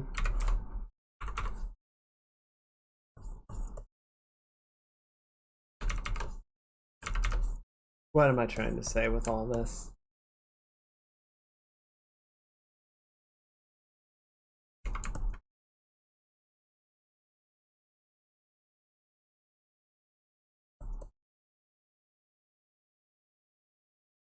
Dog, we heard you like game development with your game development.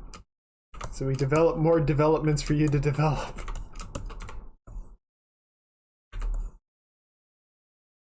Thanks, boss. I really love watching the last 9 months of my work get completely canned because it doesn't meet market expectations and we have to completely pivot the game in a new direction. It's my favorite.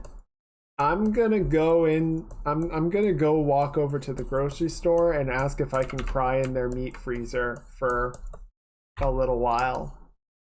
I'll take my lunch break now. Bye.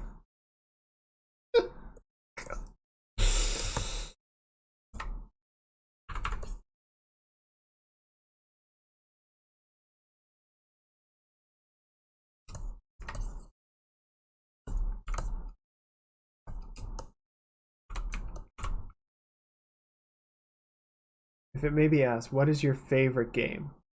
No. Well, first off, please don't apologize for talking in chat. I'm happy to chat with you guys. So this is always a really difficult question for me to answer because there are too many things that I like that I define favorite by, right? So I would say like Final Fantasy IX and Zelda Ocarina of Time probably had the most impact on me growing up, right? They were games that meant a lot to me when I was younger, and I still hold them very near and dear to my heart.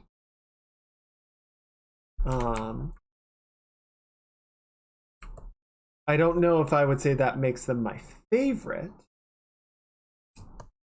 Just, you know, it's been years since I played either of them, and I don't really feel like going back and playing them a bunch again.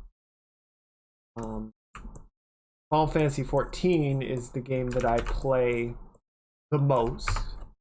It is my longest running MMO by many years. Most MMOs I burn out around 3 years, and Final Fantasy I've been playing for 6 or 7.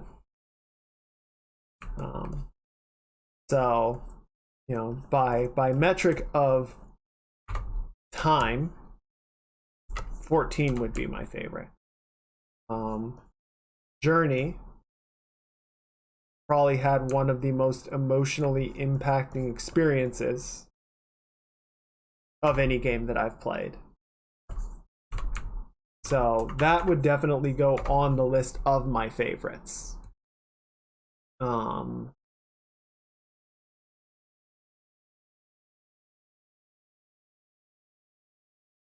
And then I don't even know what, like, if there was a single game that I could say mechanically, like in terms of the gameplay, this is my favorite game. Because so many games play in so many different ways, right? I know this is the most boring answer I could possibly give, but it's hard to just point at a single game and be like, yes, that one, that's my favorite across the board, hands down, end of discussion.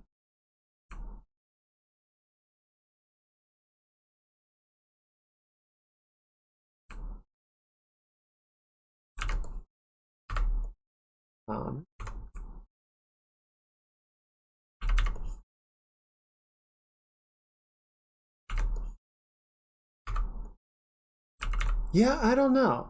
I guess least favorite game? Oh boy. Oh boy.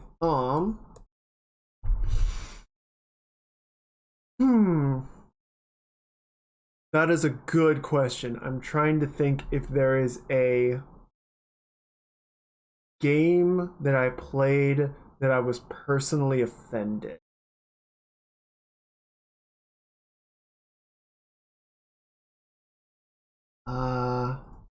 I mean, there are a lot of games out there that for one reason or another I detest. And a lot of times I never played those games because I refuse to give them money.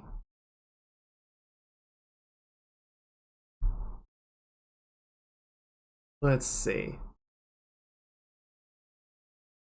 Well, so I would say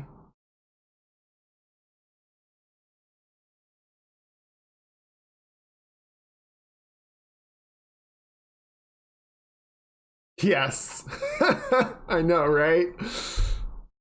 Try to make it into something that I can actually answer. I would probably say League of Legends might be my least favorite game.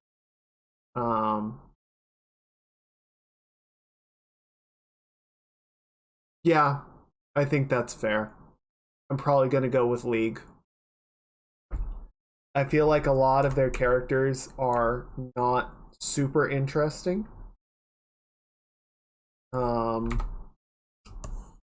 I personally don't like MOBAs very much. I don't like the gameplay style of MOBAs on the whole. I find a lot of times MOBAs seem to bring out the worst in people. It makes them very toxic. Even when they are decent people otherwise, like you start playing Dota or League or, you know, one of the other handful still out there, and you just become a different, worse person. That has been my experience with MOBAs anyway. So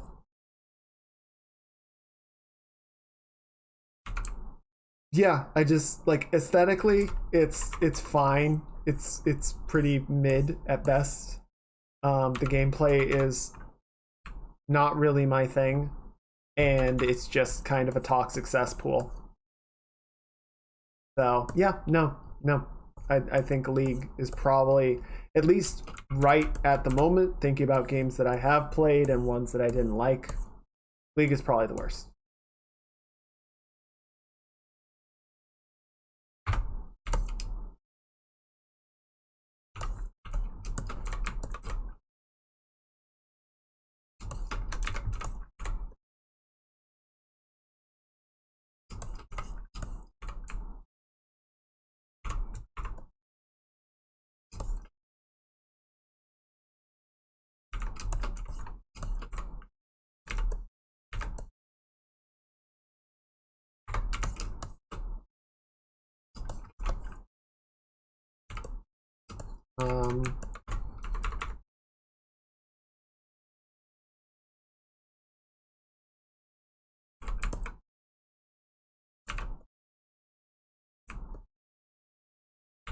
Yeah, I don't know.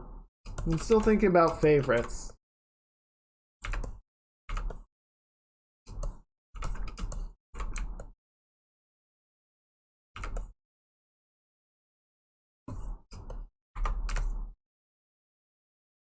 It's like, and I think it's also easier to say like what is my favorite of a given year. It's like, I really liked Horizon Zero Dawn. I had a lot of fun with that game. I thought it was really good. I thought it was really good sci-fi. And I thought it got done really dirty because it came out the same year as Breath of the Wild. And Breath of the Wild was all anyone could talk about for the entire year. Especially since they were somewhat similar games in terms of like their design. Horizon really didn't get a chance to be talked about as much as I feel like it should have, because it was really good. But would I call it my favorite? Probably not.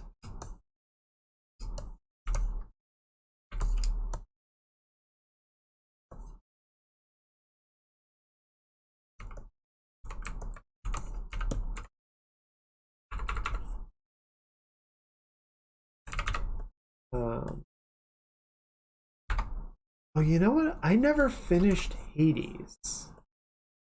That's a good game too. I really love Supergiant. I think Pyre is probably Supergiant's most okay project, and even that's good. Never finished that either. I should finish both of them. Probably put Hades first though. Hades is popular because everyone in Hades is hot.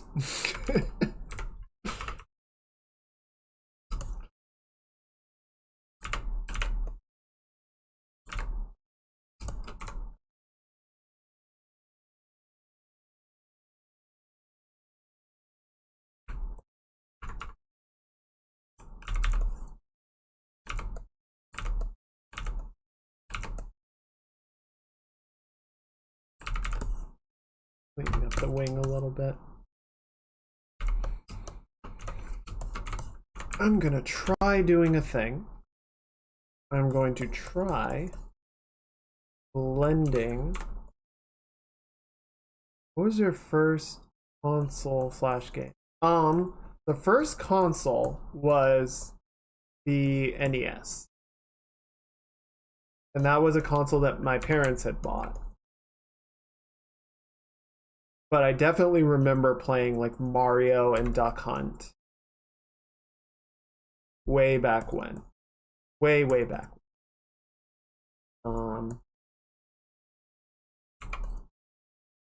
I was tiny at the time. The first console that was more sort of like mine and my brother's was the N64. We had Star Fox and Super Mario 64 on that, and we played a shit ton of that. That was awesome. It was a good time. But yeah, my first The games that I definitely remember, like first and foremost, or played even before that, were we had Super Mario Bros. We had a Game Boy with Tetris on it, and I don't even remember the name of the racing game, but some racing game. And then, yeah, Duck Hunt. There was some other like space shooty game that was on the NES. It was another light gun game where you were like trying to get to Neptune through an alien invasion and shooting a bunch of things, a bunch of aliens. It wasn't Space Invaders. There was like a plot line. Lilac Wars? No. Oh. Was that what they called Star Fox 64? Yes. Known as Lilac Wars in the PAL region. Okay, yes. Interesting. Okay, yeah, over in the States. Wait, so NTSC is in North America and parts of South America. Okay, interesting. Yeah, so in NTSC, it was known as Star Fox 64 in the PAL regions, which is most of Europe except for France and Russia and nope, Belarus, and then parts of Africa. Or no, that's CCAM. PAL is parts of Africa, most of Europe, China, India, Middle East, Australia, and the rest of South America. It's Lilac Wars. Interesting.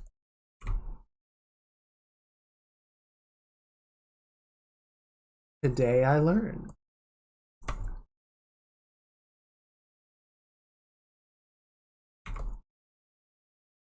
But yes, that one. That was a very good game. We beat that game every which way. We got through all the secret passages and wormholes, and we gold starred all the planets. We messed Andross's shit up, I tell you what. Never know what hit him. There we go. Just give it a little bit of like a textured curve going on. And keep sort of working it back and forth a bit more, but I just want to kind of get that that feeling into the wing, right?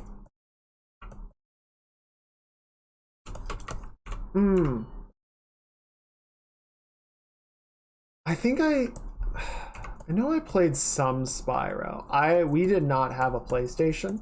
I think we got a PS2 not at launch. We got a PS2 much later on. Yeah, I played some Spyro kind of after the fact. But it was definitely not or during the initial PlayStation genesis of the character. Good series though. Iffy controls, but good series. Freaking turn like a car.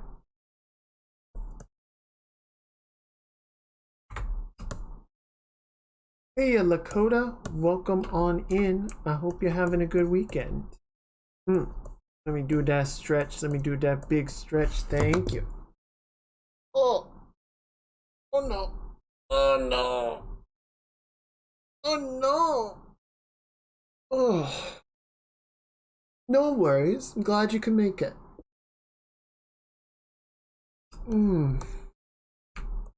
Hope your weekend is going well. Oh yeah, the Splatfest is going on this week.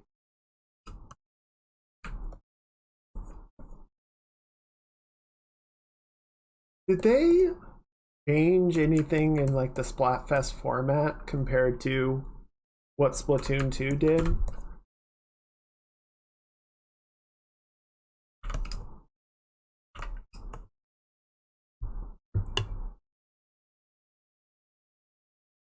3 teams. Interesting.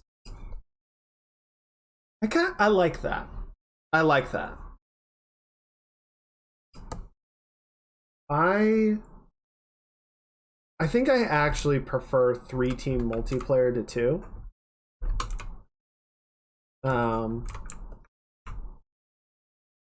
It works really well in PvP in Final Fantasy 14.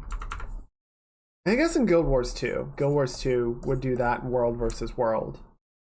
In a final mode to Splatfest where losing the team fights. Final mode to Splatfest where losing teams. Oh, losing teams, the winning team arenas.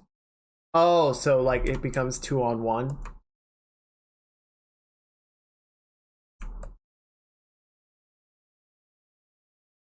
Neat. Okay. Yeah, yeah.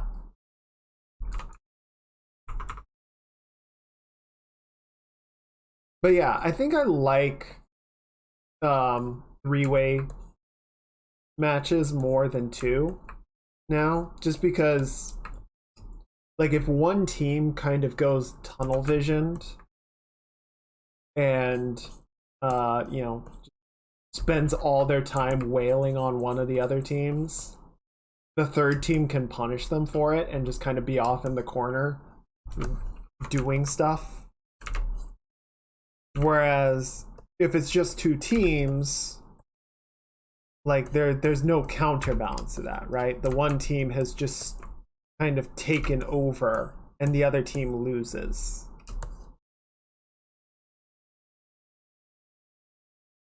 So yeah, I'm liking 3-way fights. Seem like a good idea to me, especially since so much of Splatoon's like victory condition is like territory painting rather than just getting kills. Like if you go all in and you're just trying to bum rush the other team, you turn around and half the map has been repainted by team 3 and you're just like, oh shit, and then you lose because you didn't pay attention. You didn't see the big picture.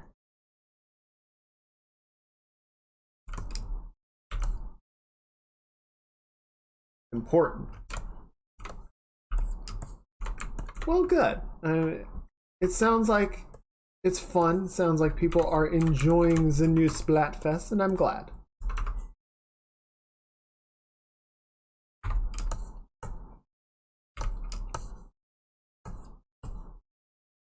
As much as I may rag on certain games and call them bad, subjectively or objectively, and I will. The main thing is that people are having fun.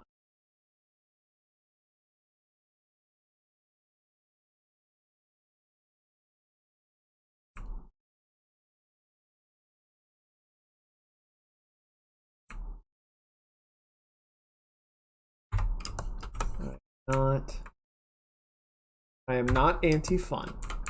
I am just anti-bad development.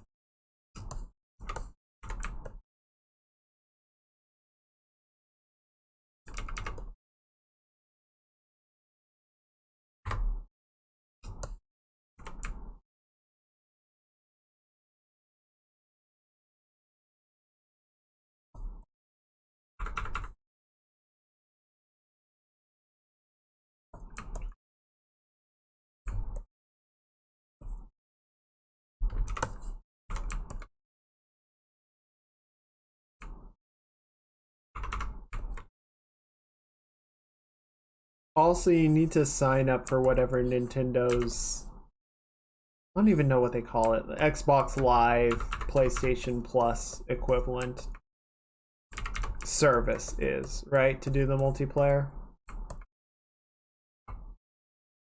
Like, multiplayer on the Switch is not free. Right? Am I right? Am I wrong? I hope I'm wrong. That would be neat.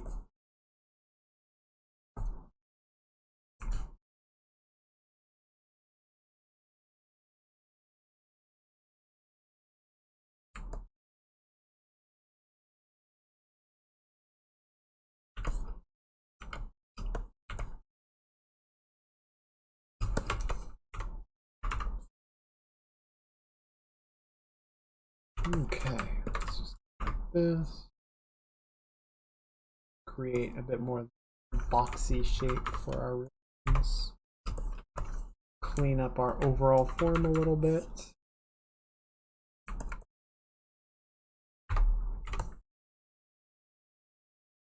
Do a little like that. Shape around the top like so. And then we're going to do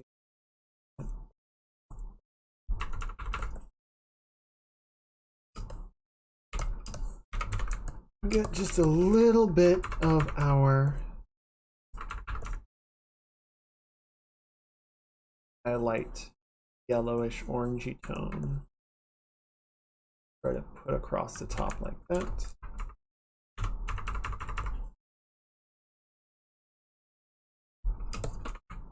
A little bit right for the center here.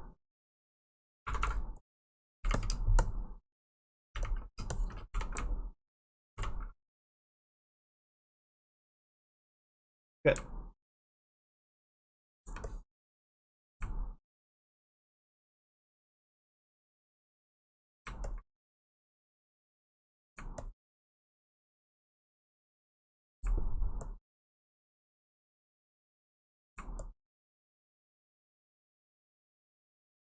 Good.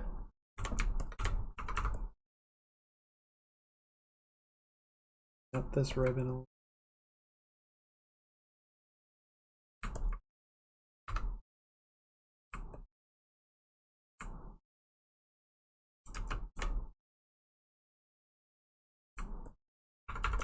Go. There we go. Well, it sounds like it's a good weekend overall. A good, easygoing way to usher in autumn.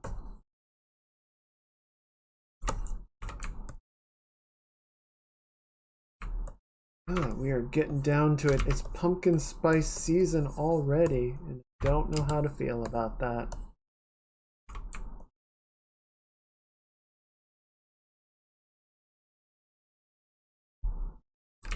Got things to do.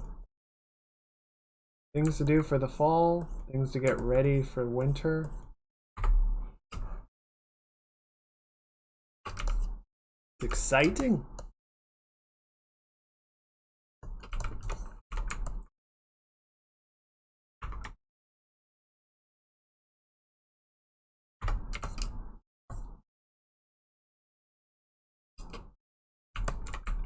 Just kind of off the ribbons, blow off in the other direction.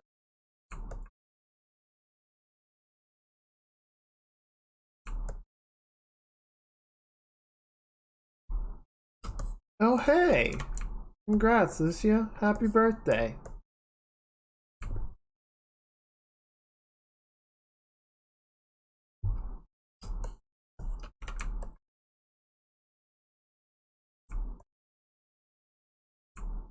Hope you have a wonderful day. We all wish Lucia a happy birthday.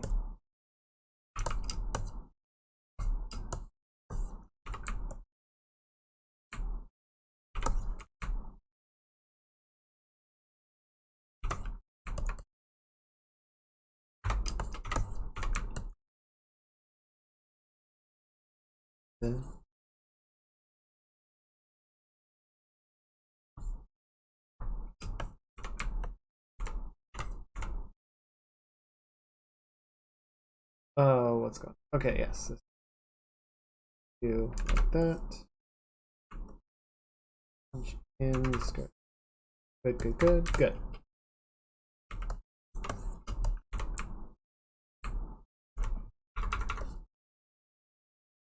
Kind of center that. Yeah, happy birthday. Let's go, let's go. Put a little bit of birthday dance for a bit. Yeah, let's do it. Yeah. Oh.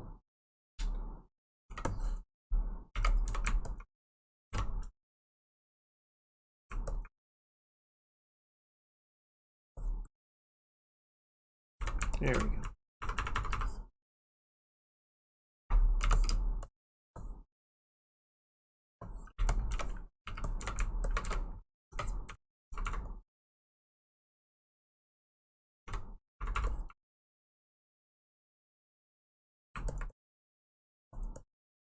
There we go. There we go. Then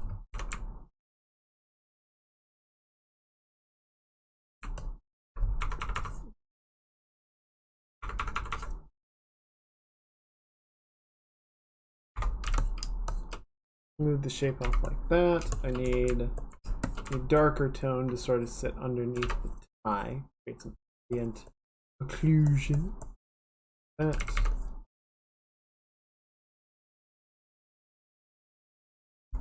Da, da, da, da, da, da, da, da. There we go. Still need to redraw that back in. We'll get it. We'll get to it. For sure. Oh, this whole thing is unfinished. What the hiffle?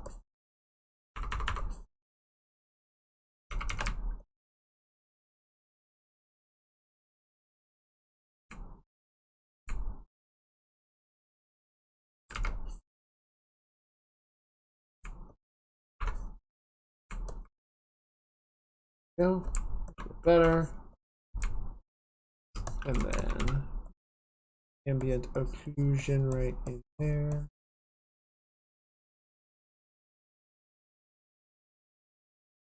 Good. Gonna bump that up. Bump that up. Good.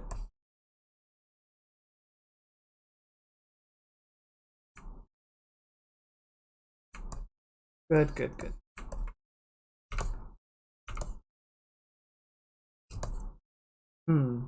Interesting. Okay. I was thinking we've got these silver or trims on the necktie. I might just leave it alone. We don't need to do, you know, a one-to-one translation between the original and what we're doing.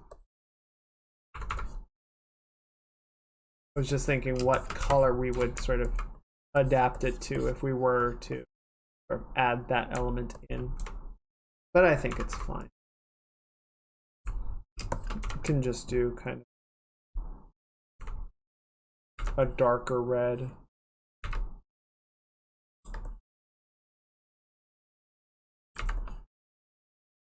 Red on red instead of something more distinct.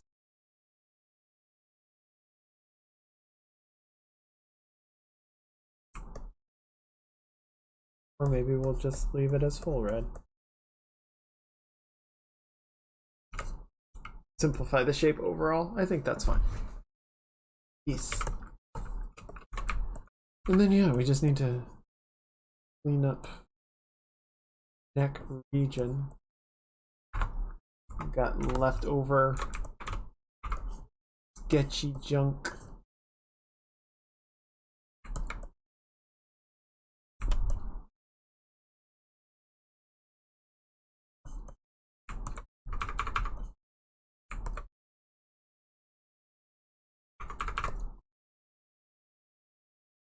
There we go.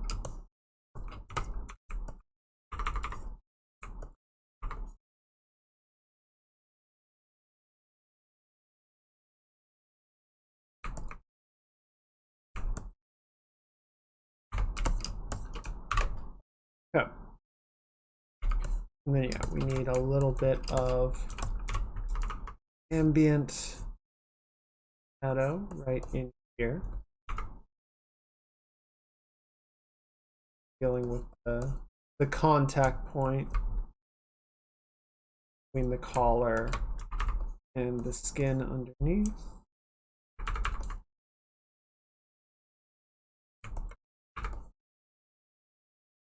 And going smoother.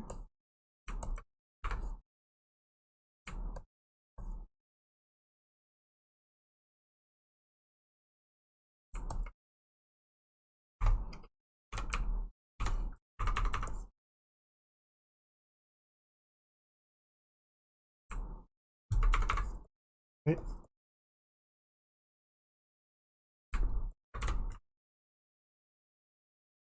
That. Reduce it somewhat.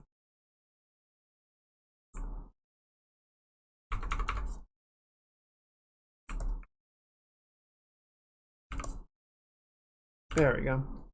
That gives it just a little more dimensionality or pop.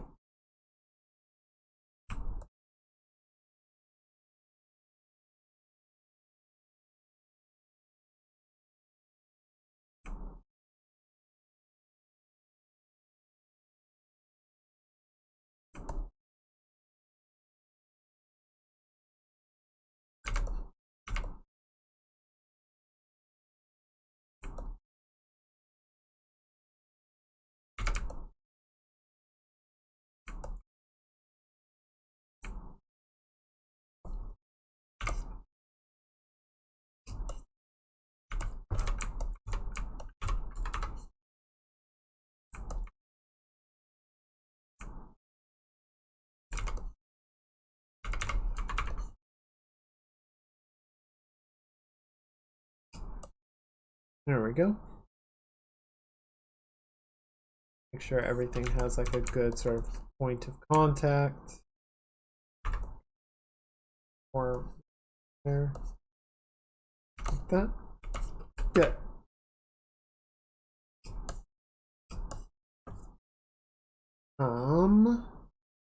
What's next? Oh, we've got this. We've got this ribbon to do, and then we still need to figure out the entire transparent skirt. So that's going to be a thing. All right, so let's get this ribbon sort of in a good way, and then we'll get cracking on that skirt. I think that will try to get us into an at least partially completed state for everything. I think at that point we will have at least somewhat touched on pretty much every part of it, which is always a nice milestone. Making sure we're getting the right shape.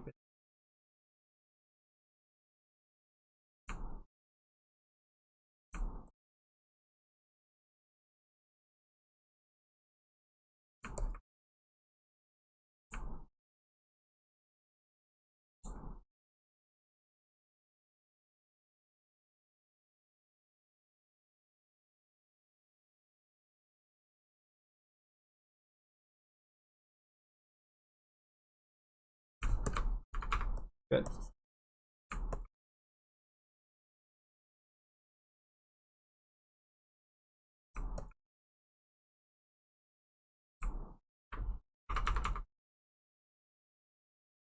Good.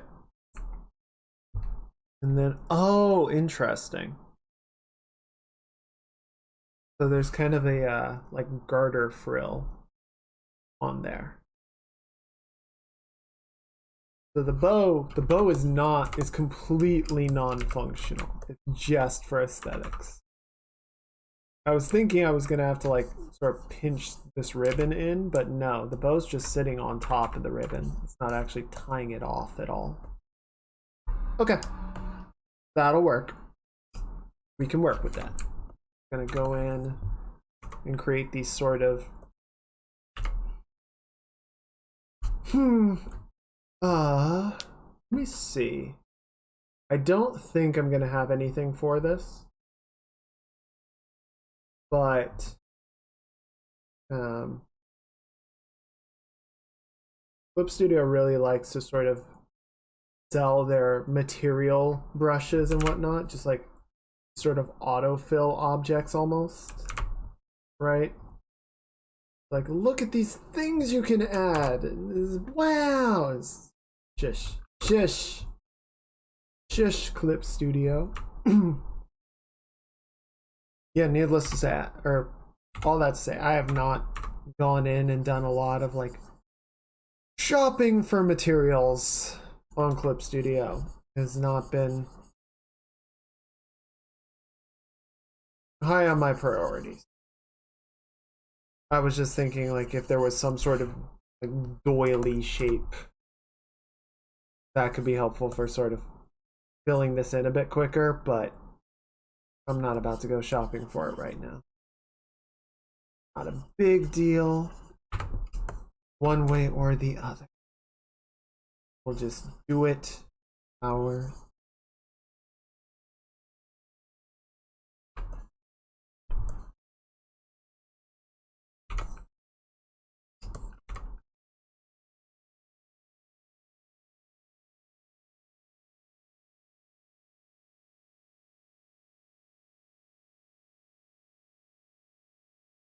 cool.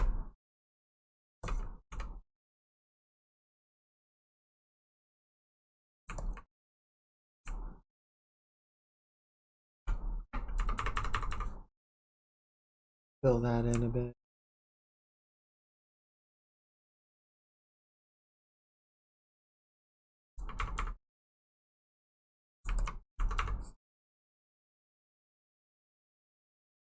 Again, we're overdrawing the railing because we're going to have to sort of add the railing back in later on anyway, so it doesn't really matter if we muck it up a bit right now. Try to bring this around. A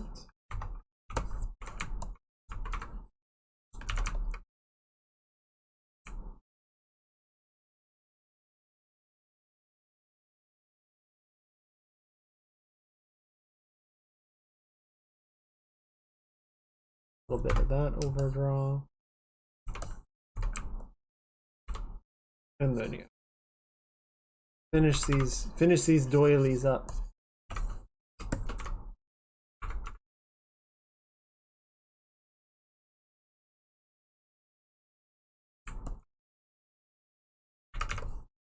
There we go.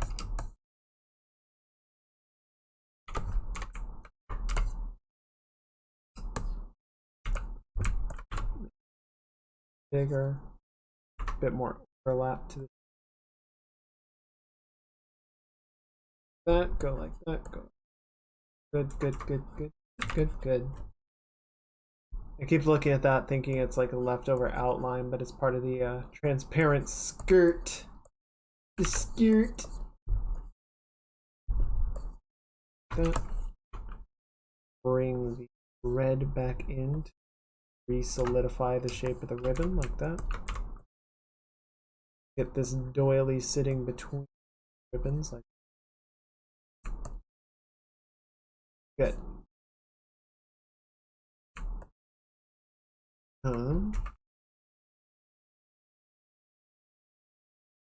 Good. Yes. And then just kind of draw around.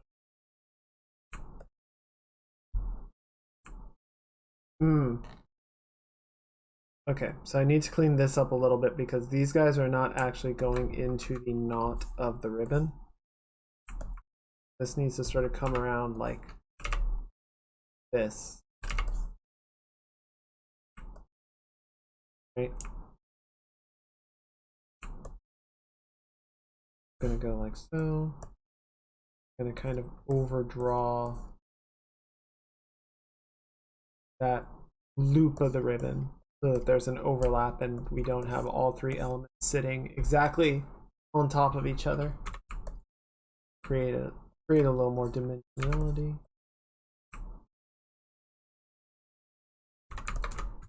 And then through there. Good. We're gonna get just a little hint of this orangey red to kind of bring in right along here.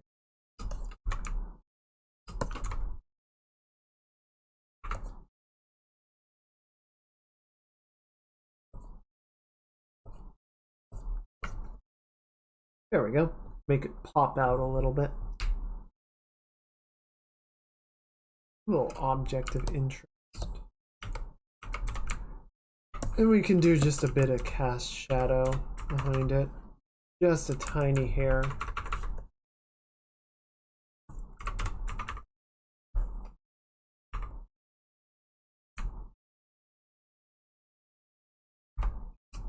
Doily or garter?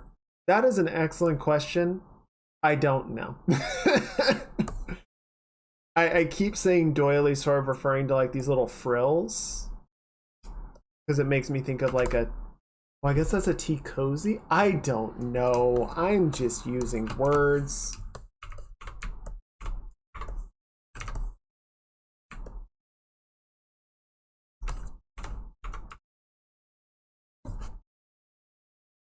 Now I'll look it up. I will look it up. Okay, yeah. So doily, like the little, the woven tabletop things, right? And then a garter. Okay. So it is a garter. Yes, we'll just call it a leg cozy. Okay. Okay, so I didn't realize that a garter and a garter belt are related but different articles. I thought they were just, it was all the same thing, but apparently it's not.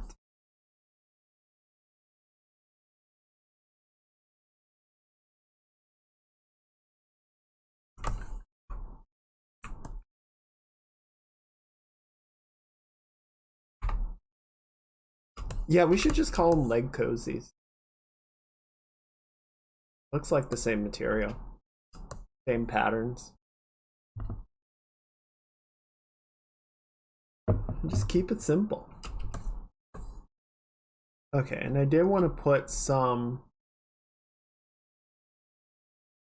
it's best not to dwell on them. Oh, there it is. There's the jokes.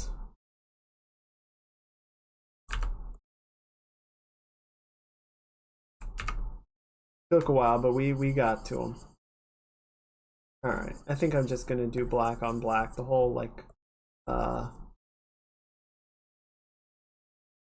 sort of interchanging of black and red. I think it makes more sense in the original where you have sort of the pink and then everything else is white, but we're not doing like a one-to-one translation of like everything pink is red and everything, or everything pink is black and everything white is red. You know? We have room to mix it up, add some unique spice to it. But yeah, we're just gonna add a little frills, panties, little lace.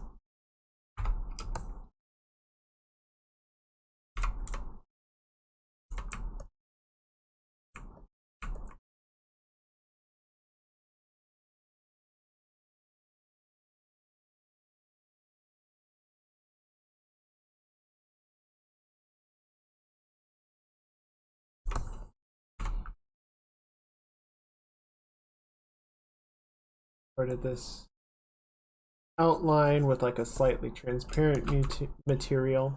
Material is just called ditto.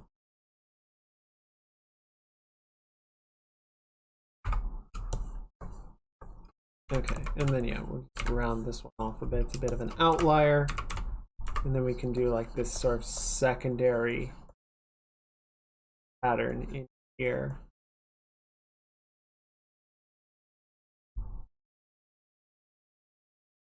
And am I putting more work into the area that I was explicitly trying to draw attention away from? Shut up.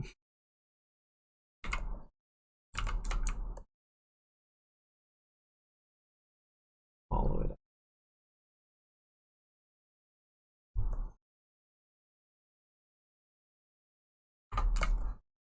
There we go.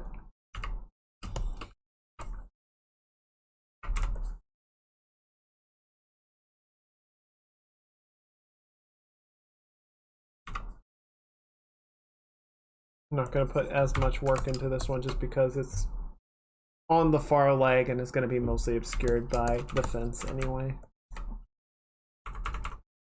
We just need it to feel like there is some of the same activity going on. Then we're just clean up so that it doesn't overdraw, doesn't mess up the other leg like that. I gotta move our little dancing idiot because I keep seeing it moving in the side of the screen and thinking that it's chat. I will go over here. Hi. And you can sit over there. There we go.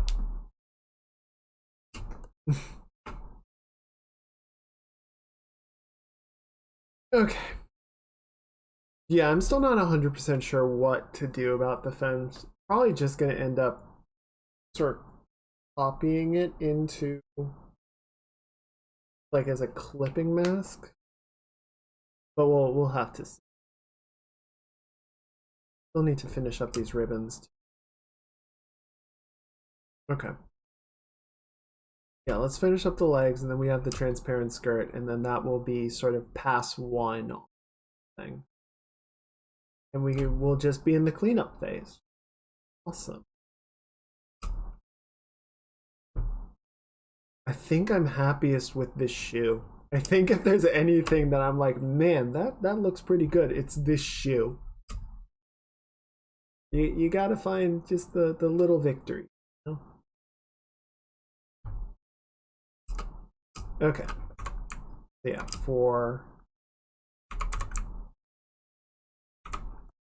let's work on these ribbons some more.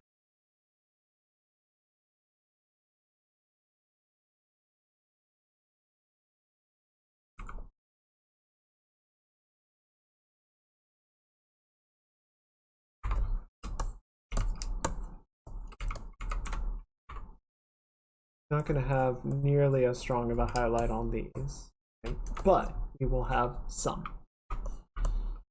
The other thing that is important is right now we're basically creating this weird sort of like flattening.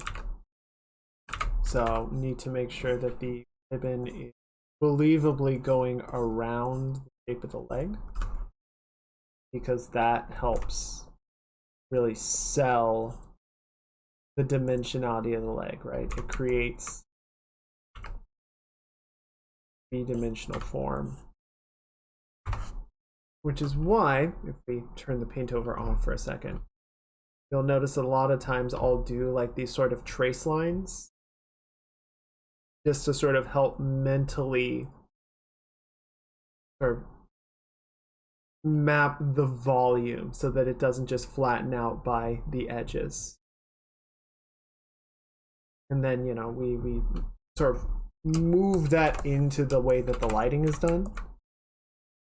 But if we have things like ribbons here where it is actually wrapping around the form and can give us that information, then we want to make sure that that information is accurate. Right now, this is kind of like cutting off at the edge.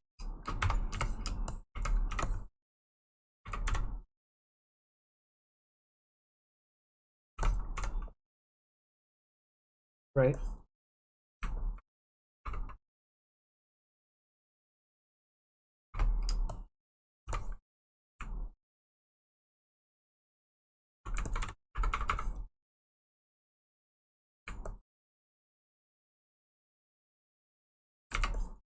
Start rework the overall shape of the ribbon a little bit, just around.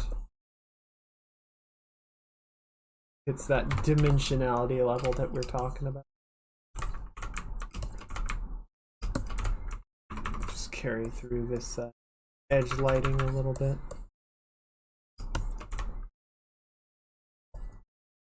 There. Got a little more cleanup to do, but that's all right.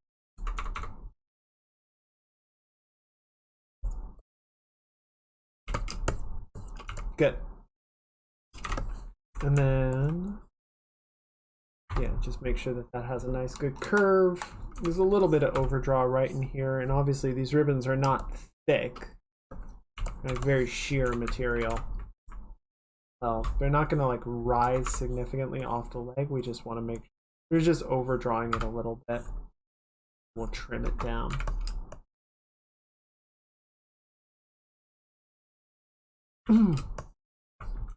Okay. And then, yeah, this one is kind of interesting because they're almost kind of merging.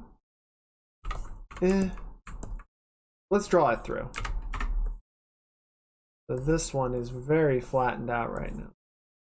Really sort of bring that down and around.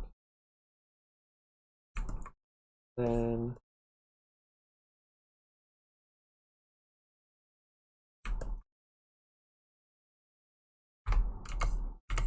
that gives us a bit more of a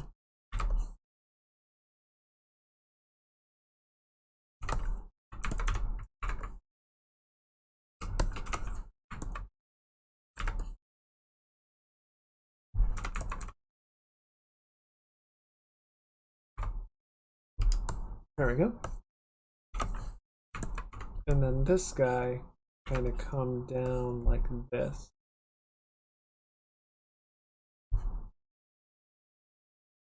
I think they are close enough that they're gonna they're still gonna overlap. Right?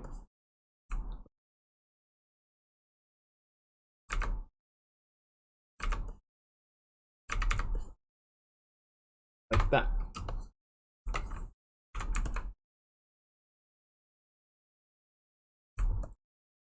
Good. Good, good, good. And I think we're gonna have this one be the primary one, so we're gonna start here. How's that look? Yeah, because that's kind of wrapping around the other side, so I think go like that. And then come back in, draw it over like so. Fill it a little bit. Little delineation. Little bit. Little bit.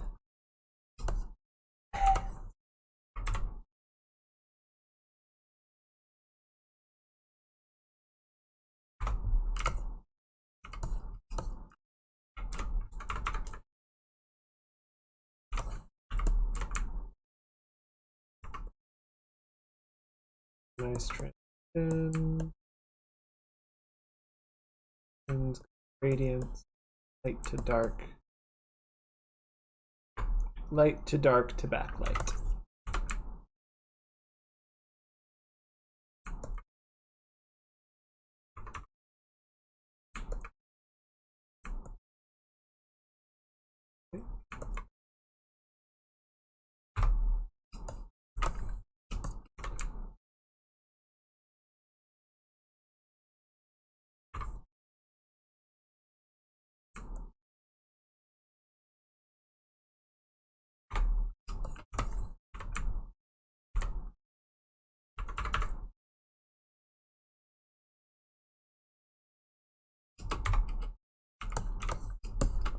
All right, so just want to curve this out a little bit more like that.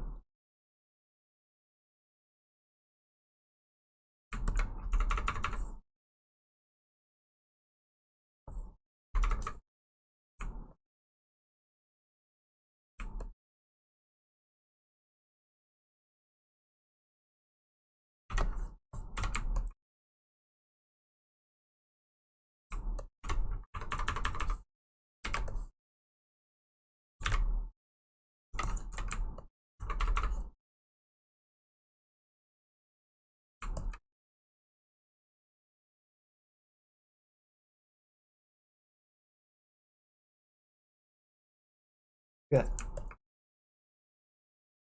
Good, good, good. And then we'll just kind of finish line that through like so.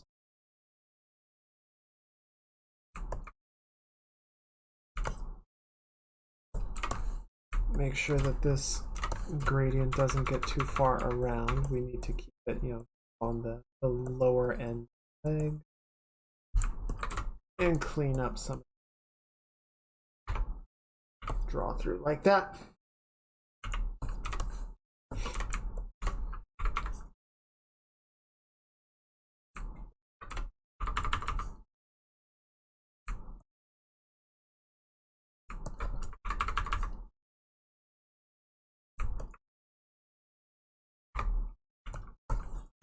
Good.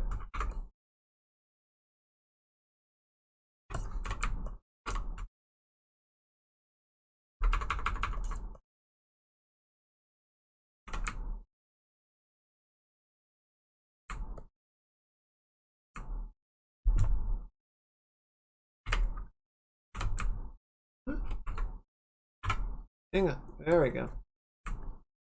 Clean it up. Clean up the shape.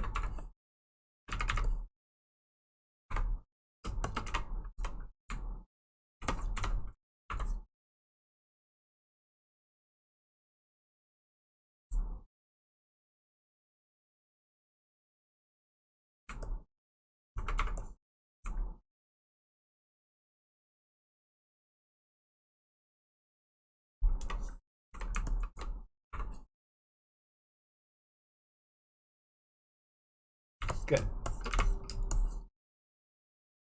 That's feeling a little better. It also makes the ribbons more... Alright, have a good night, Lucia. I hope you have a great birthday tomorrow. Sleep well.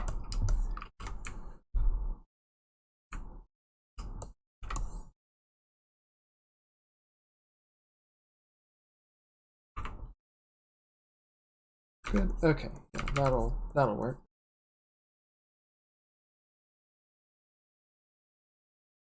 Gradient right through here with a little bit of our mid-tone, or not mid-tone, our orange highlight right along there. Again, we got this thing going on where the ribbon is not wrapping around the shape of the leg in a way that we want it. Gonna pivot, rotate it so that it does.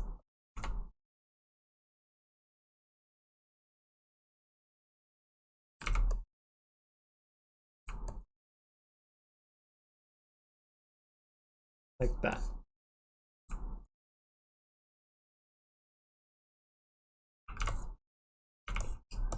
Just so that we have a little more dimensionality to our leg.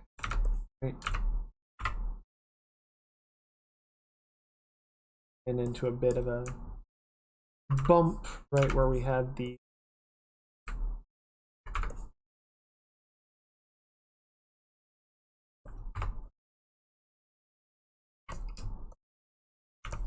end of the paint over.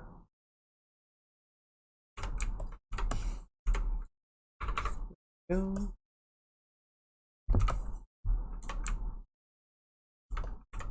And then yeah, same thing, just double check that these guys are good sort of dimensionality to the leg and sweep it a bit when they are not.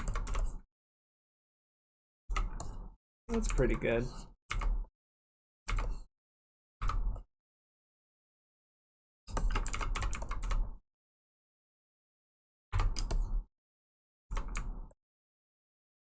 Okay.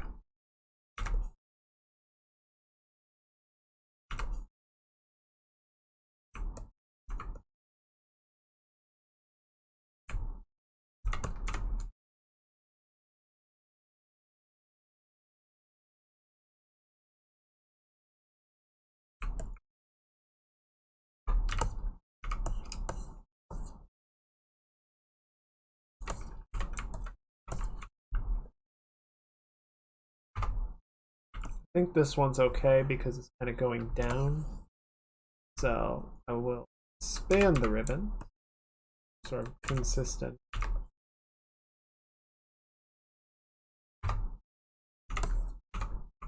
But this overall like downward angle, fine. That one, and then this one, we're just gonna kind of bring it up right at the corner here.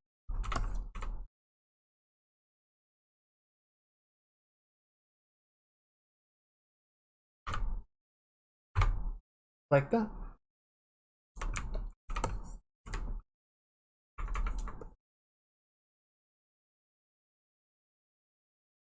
Gradient. Draw over like so.